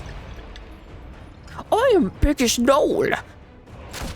We do go to have Howlin' Knight. Howlin' Knight doing a good job spreading the creep so far. There is W Star. W Star getting a good use out of that there puncturing arrow. Up to 5 stacks on it so far.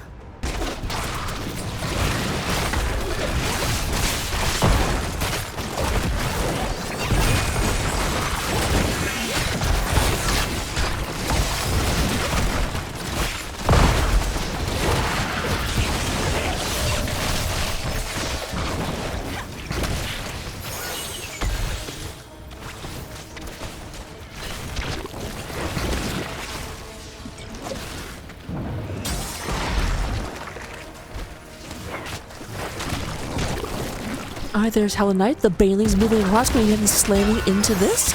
Wizard Beast going to call down the lightning. Lightning and the thunder. So moving back out there, being like, leave my tower alone, but you know what? Zagar's not interested in actually doing that. Get ready to freeze In the middle of the map, I was walking in my sleep.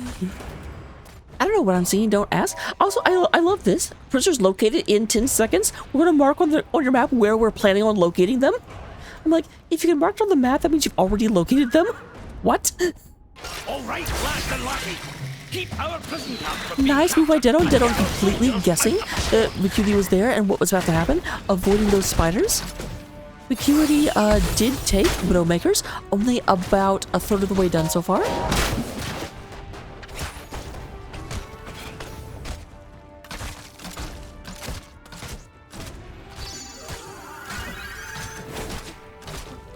Alright, moving down to the bottom lane in order to help out with this fight. It's now a 4-on-3, but that means that Vala is left all by her lonesome. We are moving through here. We do go and have Speeboop moving up, trying to go and get this taken care of. Speeboop onto Lily, I'm still amazed by that, is going the Serpent build, which this at least makes sense, although make a little bit more sense if Vala went the Gambit quest and was getting a higher attack, because the thing is that the Serpent adds damage to your autos. And the fact that Vala didn't get the extra auto speed is a problem. Am I misremembering what that talent does? Or what that ability does? Is it timed?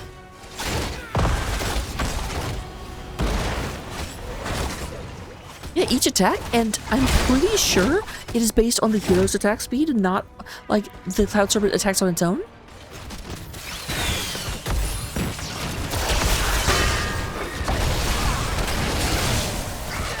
Alright, W Star takes a decent bit of damage, has to get out of there very, very quickly. We have Dead On coming into the middle, going in and trying to get this taken care of.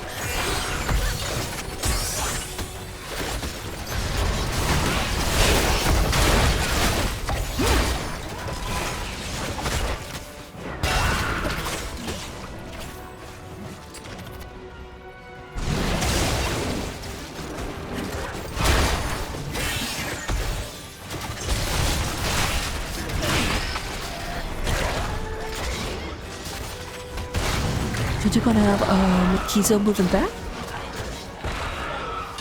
Yeah, I'll be honest, Bulldozier. I'm very interested to see the reason and what this really can do, because it's not a normal pick, and I was very surprised when it came out.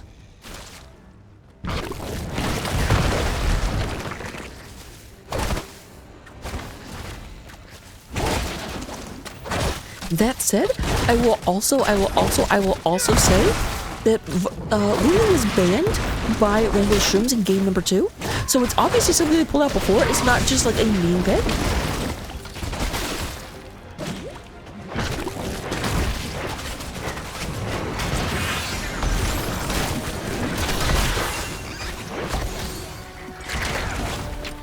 Gonna take some time to open these cages. Alright, Nurak did go ahead and solo this. Obviously can do that with the help of the Beatles. We do have Kizo moving up here trying to go in and get this taken care of. But Kizo is the only one here. We do go ahead and have Dead On. He's trying to go ahead and pick up this camp. This is going to be a ton of such good body blocks, but you know what? You can't body block on Nurak when he actually has Burrow available. And that is going to go ahead and get that taken back. But they got a lot of free channel on it. And didn't really cost him anything. In fact, it forced a response, and so it does look like potentially the first keep or the first part of the game is going to be not kept.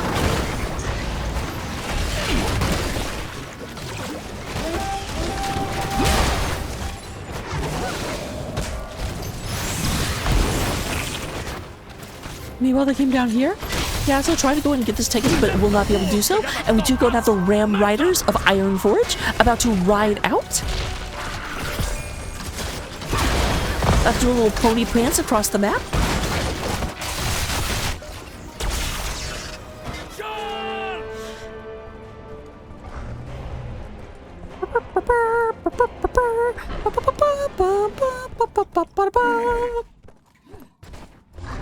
You have to have Chrono Trigger music, it's required.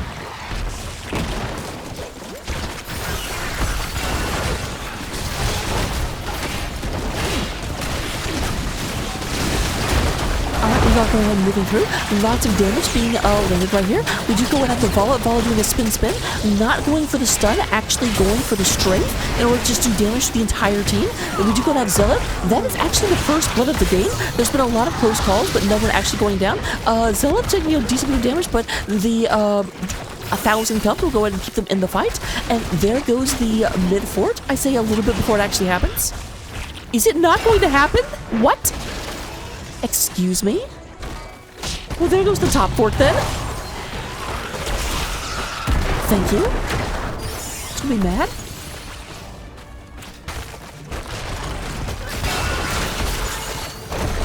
Okay, I just called it super early. I'm a future psychic. You can knock it down, but we'll get right back up. Feel so sorry for those Ram Riders. They were in prison for who knows how long. Finally got broken out, got put on a ram, and then went off and got defeated.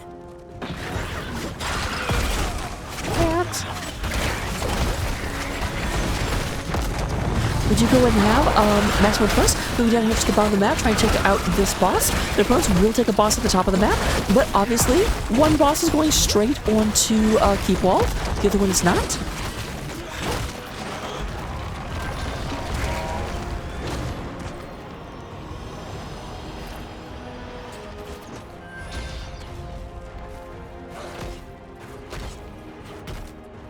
I'm not sure that this is long for this world. I'm pretty sure this Nidus is going to pay the ultimate price. Wait, the meteor waves don't attack the Nidus? What? I thought you had to like hide it in bushes or they would still consider it an enemy, but the boss just walks straight past. I learned something today. What? Let's take them back. I 10,000% thought that it was considered an attack because it's like, it's range on the map.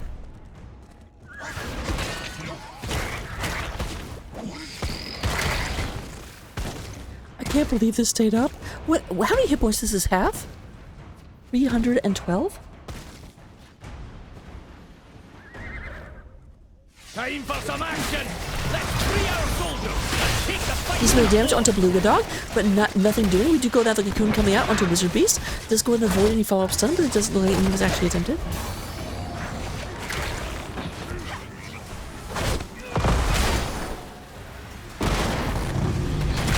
And of course, Howlin' Knight is here. There's a big wave in the middle. They're not fighting it right now. There is a lot of damage coming through.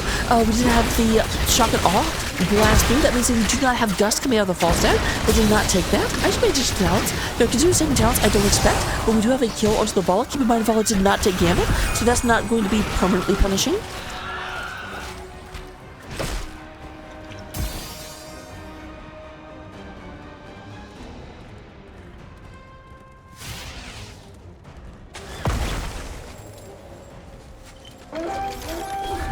I love that they lost someone and still went back in and took the objective because their opponents like walked away because they're not sure they're not going to come and try and fight this when they're down a person. And then Maximum Thrust said, "Don't call me Shirley."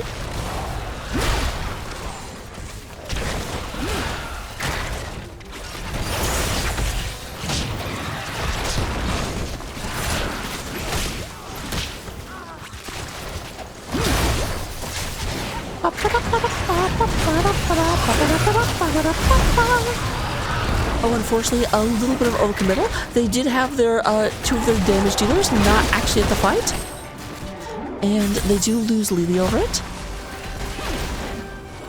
Also, please don't ask me why I was singing the Inspector Gadget theme there. I do not have an answer for you.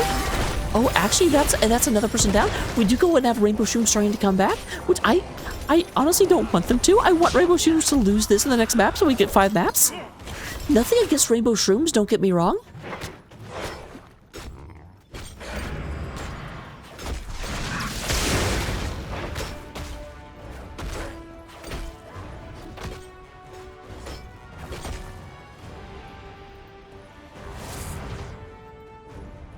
Alright, Zebo did finish that up. And while it does look like they're trying to occupy this, and they will actually take it back. You really think we'd let them take our cow? There's Onion moves down to heal up Kizo.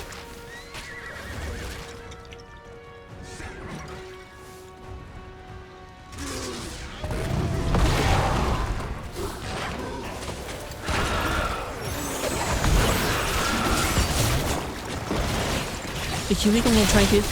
Nice job from the Gaslow. The Gaslow turret is just like, no, no, no. We do a nice stun from the Gaslow. Gravel ends up not being necessary, but so much damage got done. They do lose the Lily. A Beluga Dog is Beluga running. We do go to the Cutie, uses the Hortipult in order to get on out of there. And this will be a move in. We should go ahead and have the Orcish Wolf Riders come out in just a second. Which I'm sorry, I'm not biased. I'm not pro-Alliance. But can we just all agree Wolf Riders are way cooler than Ram Riders?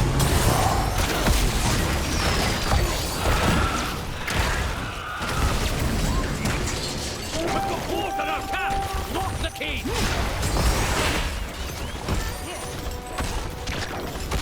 They've managed to free the raiders. Won't be long before they charge at us. So here come the Wolf Riders. Now, they do have to go through, like, a fort in every lane. Their opponents have actually taken down all the forts. This one is going down for sure, though. I've been holding on to it for a while, just to see if it actually go down.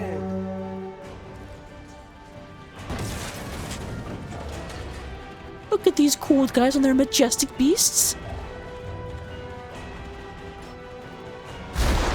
Does look like a lot of attention being paid to the bottom lane right now.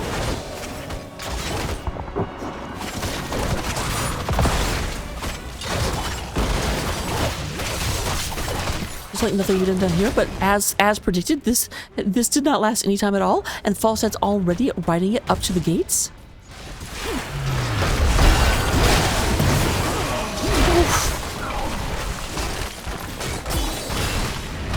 Man, this Gaslow is getting work done, and I'm here for it, but I'm also not here for it because I want more games. But very, very good play. Like, definitely, Rainbow Shrooms was on the back foot this game. I definitely thought we were going to have a turnaround, and they are doing a great job hauling their way back into this. They've taken an experience advantage, they've taken the advantage in kills.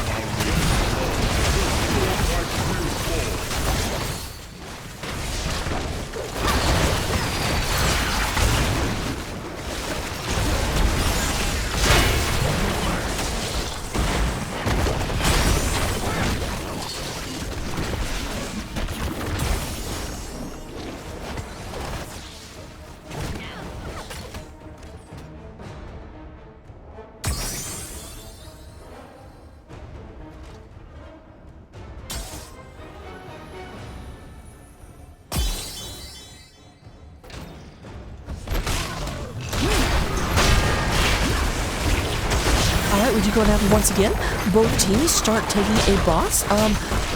It does look like Rainbow Shrooms really enjoy this top lane, and their opponents really enjoy the bottom lane.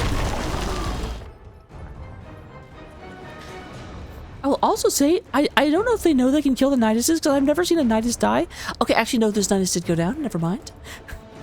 I guess I can't give them a hard time.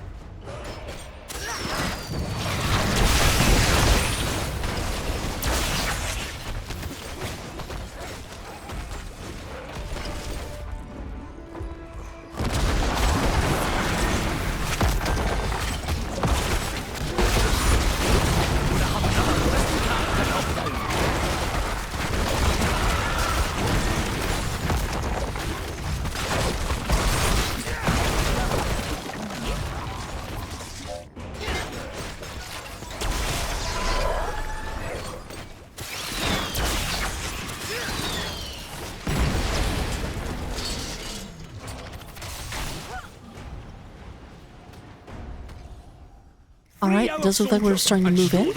This is kind of do or die. Whoever gets this one very well may win the game. We have damage on all of the forts, all the forts are down except for this one that is heavily damaged. We also do have the keeps exposed in most of the lanes. Obviously not this one because the fort is still up, but we're going to be marching this one as well. So 2 of the keeps have their walls up. The other 4 are exposed.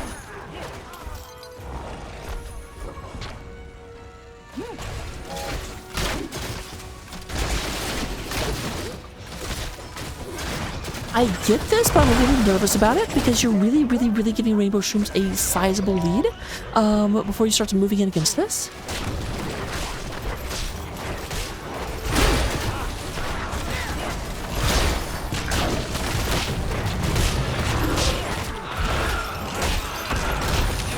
Aren't they going in? But they've only got about 10 seconds to do something.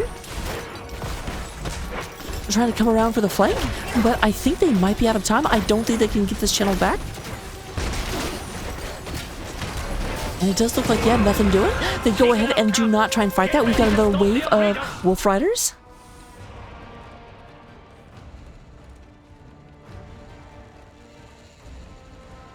They were down 20s, which makes sense. So I get why they did that, but that's a rough decision.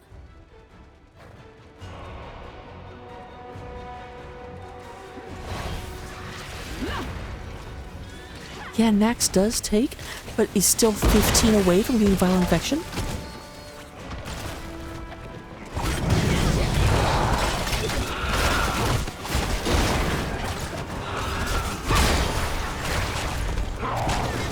They do go and make a short work of this wolf, which is helpful.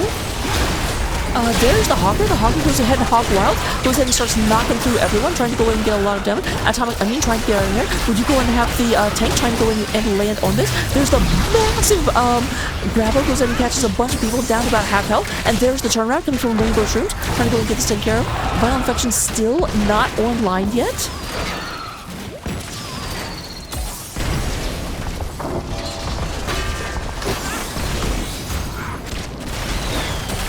No one actually died though, that's the important thing.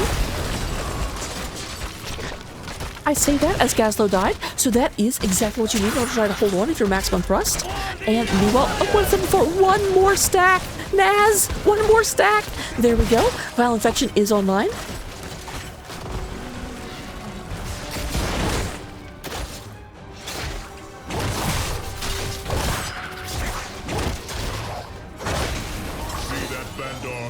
That's how real warriors fight. Okay, that's... I thought we had another one that was down to like 100 health, but no, 1,491 health on this fort. All the forts are not still up. I lied to you. These are keeps, by the way.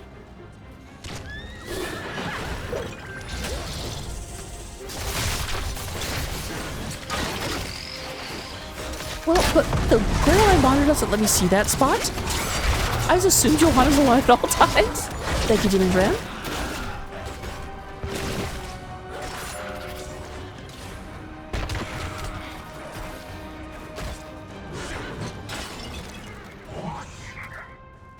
Yeah, boss is up in about 30 seconds.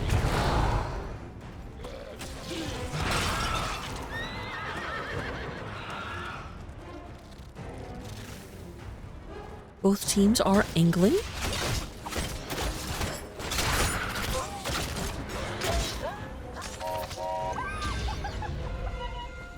Oh, are they? Oh, Riley's? Will they get up here in time? This could be an amazing play. They will not get here in time, though.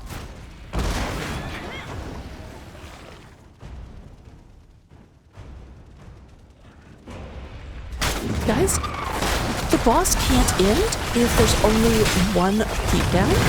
So honestly, you should just let this go. You should not fight it.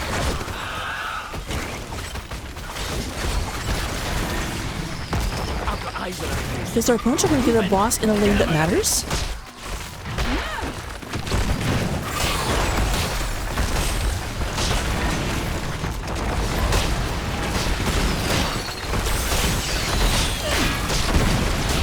They are on their way down. They know this is here, but once again, I think they're going to be just a little bit too late and not be able to contest it.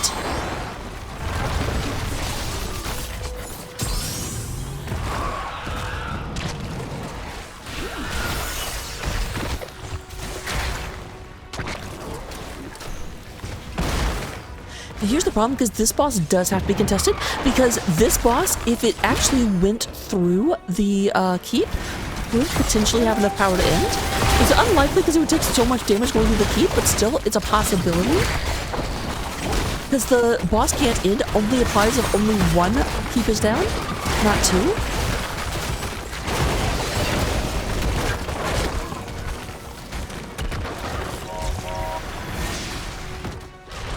Alright, there's the move-in. Double stun from the Underground. We do go out.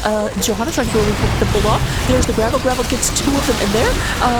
We do have the Hogger going and bouncing through the entire enemy team. Kizo very, very low. We do have Gaslow not very helpful. There is Kizo. Kizo gets taken out as well. Lots of damage onto Atomic, but it is going to be Valo that goes down. Valo went a different way than the rest of the team. But this is going to be a Ram Riders, most likely.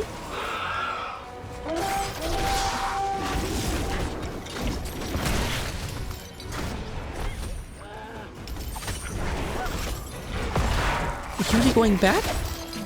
I guess just get Vile Infection. No? Oh, that makes sense. Stop this from taking damage. Because this actually matters. This will get cleaned up by the boss and doesn't really matter.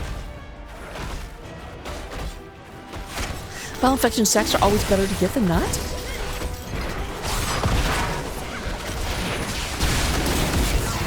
Alright, back cap is no longer a threat. However, with the Zebo not here, this is actually an even fight. There is the bouncing of the Hogger. Alright, nice hit onto Zagara. Zagara does go ahead and get stunned for just a second. And there is the follow-up and the slaughter. So Zagara going to go down. We do go ahead and have the Ram Riders coming out. However, middle did go down.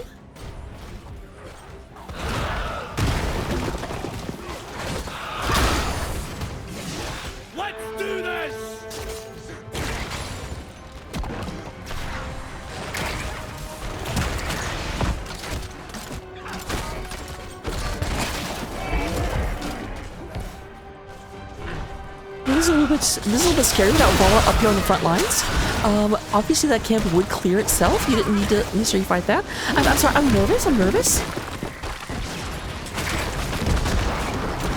We are 20 seconds away from all members of the Shrooms being back up and in this fight.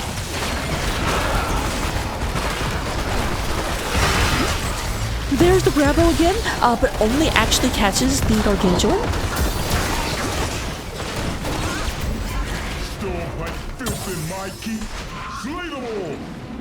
So come down here and knock this down.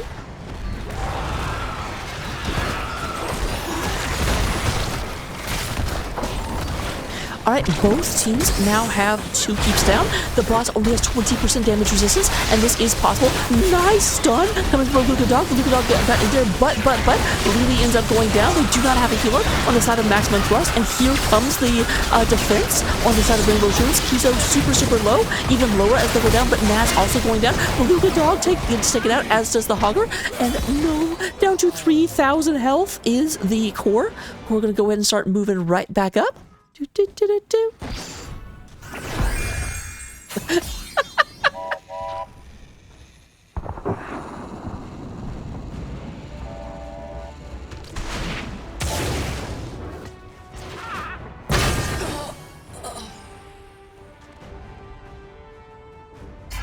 Stormpike. Our cavalry sacrifice will not be in vain.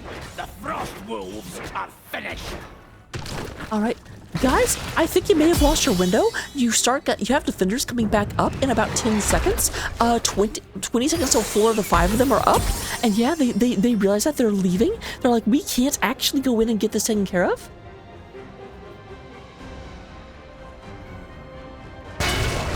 Ironically, Vala kind of saved them because they spent a lot of time trying to get Vala off the map. And then they were like, wait a minute. Killing Vala isn't actually the objective.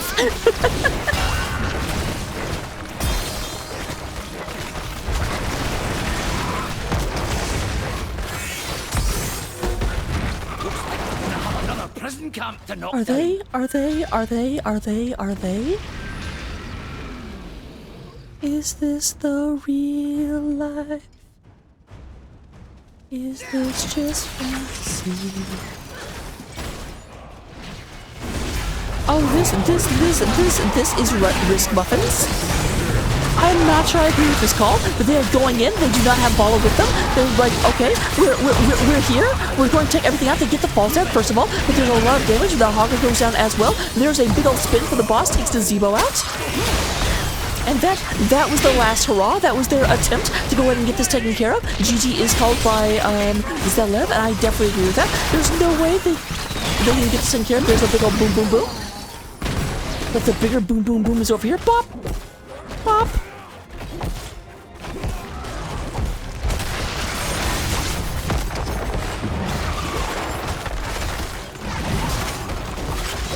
Alright, we lose a dog back here trying to defend. We'll be able to defend, but here comes everybody else. And this will make it way less defensible.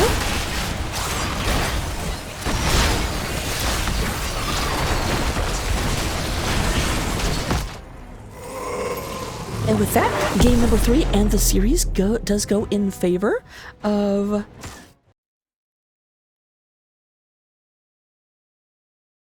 Rainbow Shrooms. I don't know why I can't remember their dang name. Let me go and see if I can set up an interview right quick.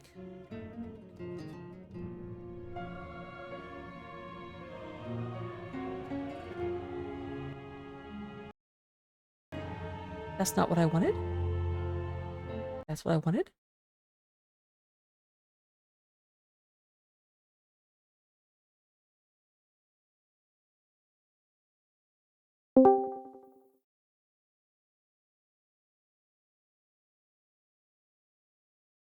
One second, guys.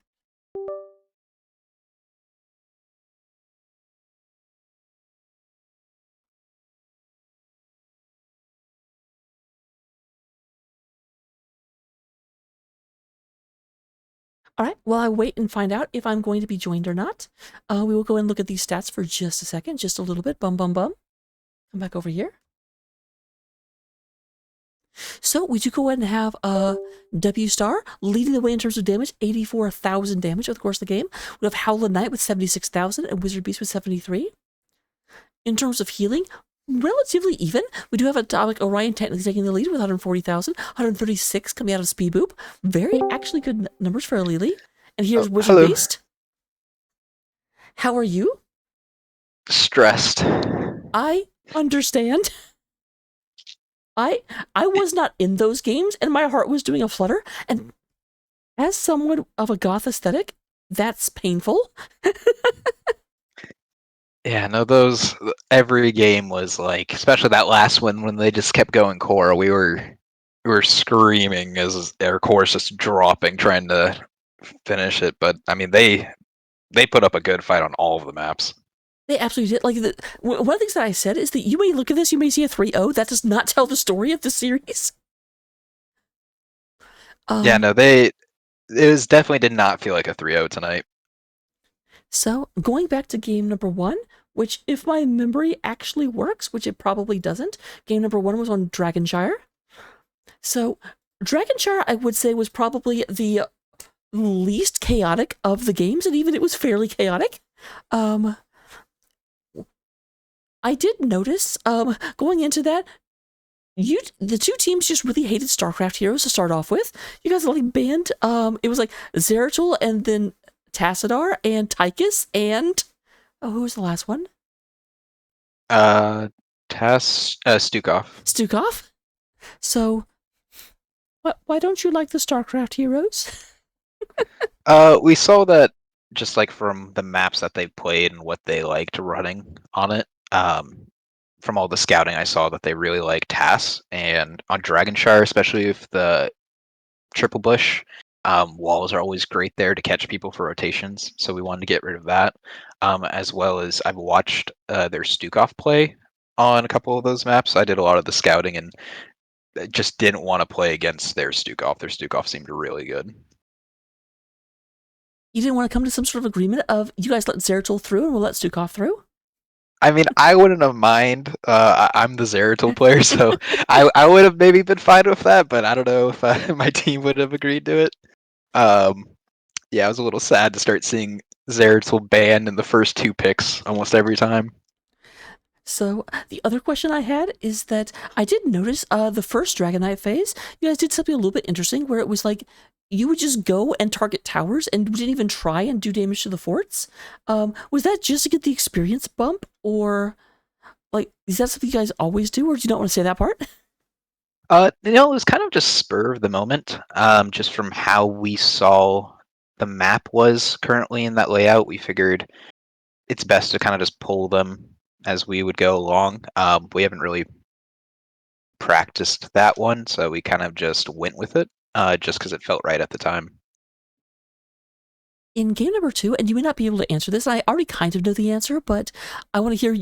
I said I would ask, so I'm going to ask. In game number 2, Leoric went March of the Black King instead of the Entomb, even though Entomb was very successful in the first game. Was that just because of the Deathwing, or was it something specific that you wanted to go that talent, or you're like, I don't know, I'm not dead on? No, we were discussing in the beginning. We decided just because they went with the 3 front line that the March could get a lot more value, as well as we didn't on accident want to give Deathwing a free just like oven where we all group on the person that's in there and Deathwing breathes fire and conflag and everything. So we decided that it'd maybe be a little bit safer for us not to have them too, but just go with that so Leo has a lot of healing. Makes a lot of sense. And then so looking at that map that was on Volskaya, it was very interesting because both teams like seem to be using the we don't put 2 people in protector until the very, very end. Is that a routine strategy just because you don't want to have that uneven a team fight? Because weirdly enough, I usually see the opposite, where you'll have the firepower early game because they don't have quite the kill pressure yet because they haven't come online, and then late game I see only 1 person in the protector, and you guys kind of went opposite. Yeah, it kind of just again, kind of how it was with the Dragonshire when we got on Dragon. It was just if we saw someone dead, we figured it's better to have more map pressure early on in multiple places there. So we decided to have split and just have like 1 person in it, and so then we can get more map pressure in multiple lanes. Because for that one, we decided to play just full macro and just go for the lane pressure the whole game. And then I know in chat there was some consternation. In game number 2, I felt like neither team was willing to end the game. Like you guys just postured back and forth for quite a while. What was, I guess, other than they have a really, really scary wombo and we're waiting for them to miss it, like what was your go move? And what did you know you could actually go for the core?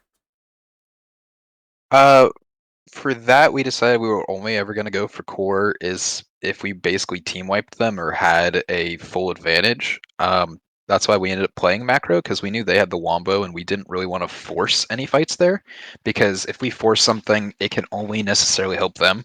So we decided to play safe and let them force us, and even if they get picks like they did, we kept getting core damage just off minions, and we're slowly just winning games just from minions. Fantastic. And then, of course, this most recent one, did you, like, obviously, you started turning it around kind of towards the late game, around starting at like level 13, 16, but because I 1,000% was calling the end of the game, and then you guys survived.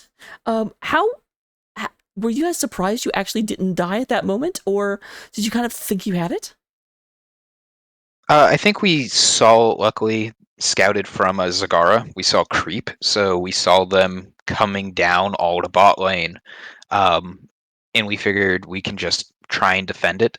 And we got there in enough time that we had it, so we were able to secure it, even though it was pretty close.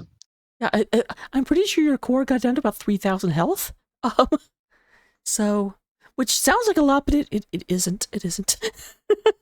Yeah, especially that late. But last question I have for you: why are you guys called Rainbow Shrooms? I am blanking out in the on the moment. I remember there was an old team name. I think it was Rainbow Shrooms Go. And then we had Howlin who took over this team, and she changed the name to Rainbow Shrooms. And I know she does like a lot of artwork for the team and everything. That's great. So I think really enjoys it. Okay, I feel bad, but I actually know the answer, but I always like to let people talk about their names. What happened is that there used to be an org, and it was Team Rainbow Strike Go, and then Team Rainbow Shrooms Go was like a sister team to it. But then I guess TSRG stopped being an org, and Howlin was left with the team. It's like, well, it doesn't make sense to be a sister team to a team that doesn't exist anymore. So that's where your name comes from. Well, that is good to know. I'm going to ask you a question. Okay, you answered it wrong. But those are the questions I had for you. Let me turn it over to you for any shout outs you might want to give. Yeah, no, shout out to my team. I mean, we all played really well tonight. For everyone being here, comms were great, played it really great. Shout out to the enemy team for a great first playoff game. I mean, as everyone saw that was watching, it was a very close game in a lot of them. So, congrats, to my team making it through, and really excited for us going to the next one. And shout out to you for casting the game. It's always great to have it casted, and always fun to go back and watch it and see what everyone's takes on, and if we should have done something different or what everyone was screaming. So can't wait to go back and watch that. Well, I'm assuming you know this, but the other semifinal has been played, so you will be playing Cats on My Keyboard sometime next week. Yeah, no, excited for another rematch against them. Definitely going to try and get my hands on it if I can. And I guess I shouldn't say next week, because I think you guys have this and next week to play this round, but I also think the fact that you're both ready, you might just be like, okay, let's go. Up to you. Yeah, we'll have to see if scheduling, but maybe this next week. But I will let you enjoy the after party. Don't do anything I wouldn't do. No, don't plan on it, and you're probably just gonna rest from the stressful games. But have a good one. See you next time you play. We'll make sure to get a caster to you, because these are great games, and I imagine those will be great games too. I'm building you up. Well, it sounds good. And thanks again for casting, and have a good night. Of course, of course. And with that said, we are actually going to go ahead and go over and raid Toki B. Toki is currently casting the last of the NGS games for this evening. He's currently playing casting a Division B West quarterfinal between Sexy Mofos and Can't Get Her Pick Stupid. Let's go over there, say hi to him, and see more amazing HOTS action.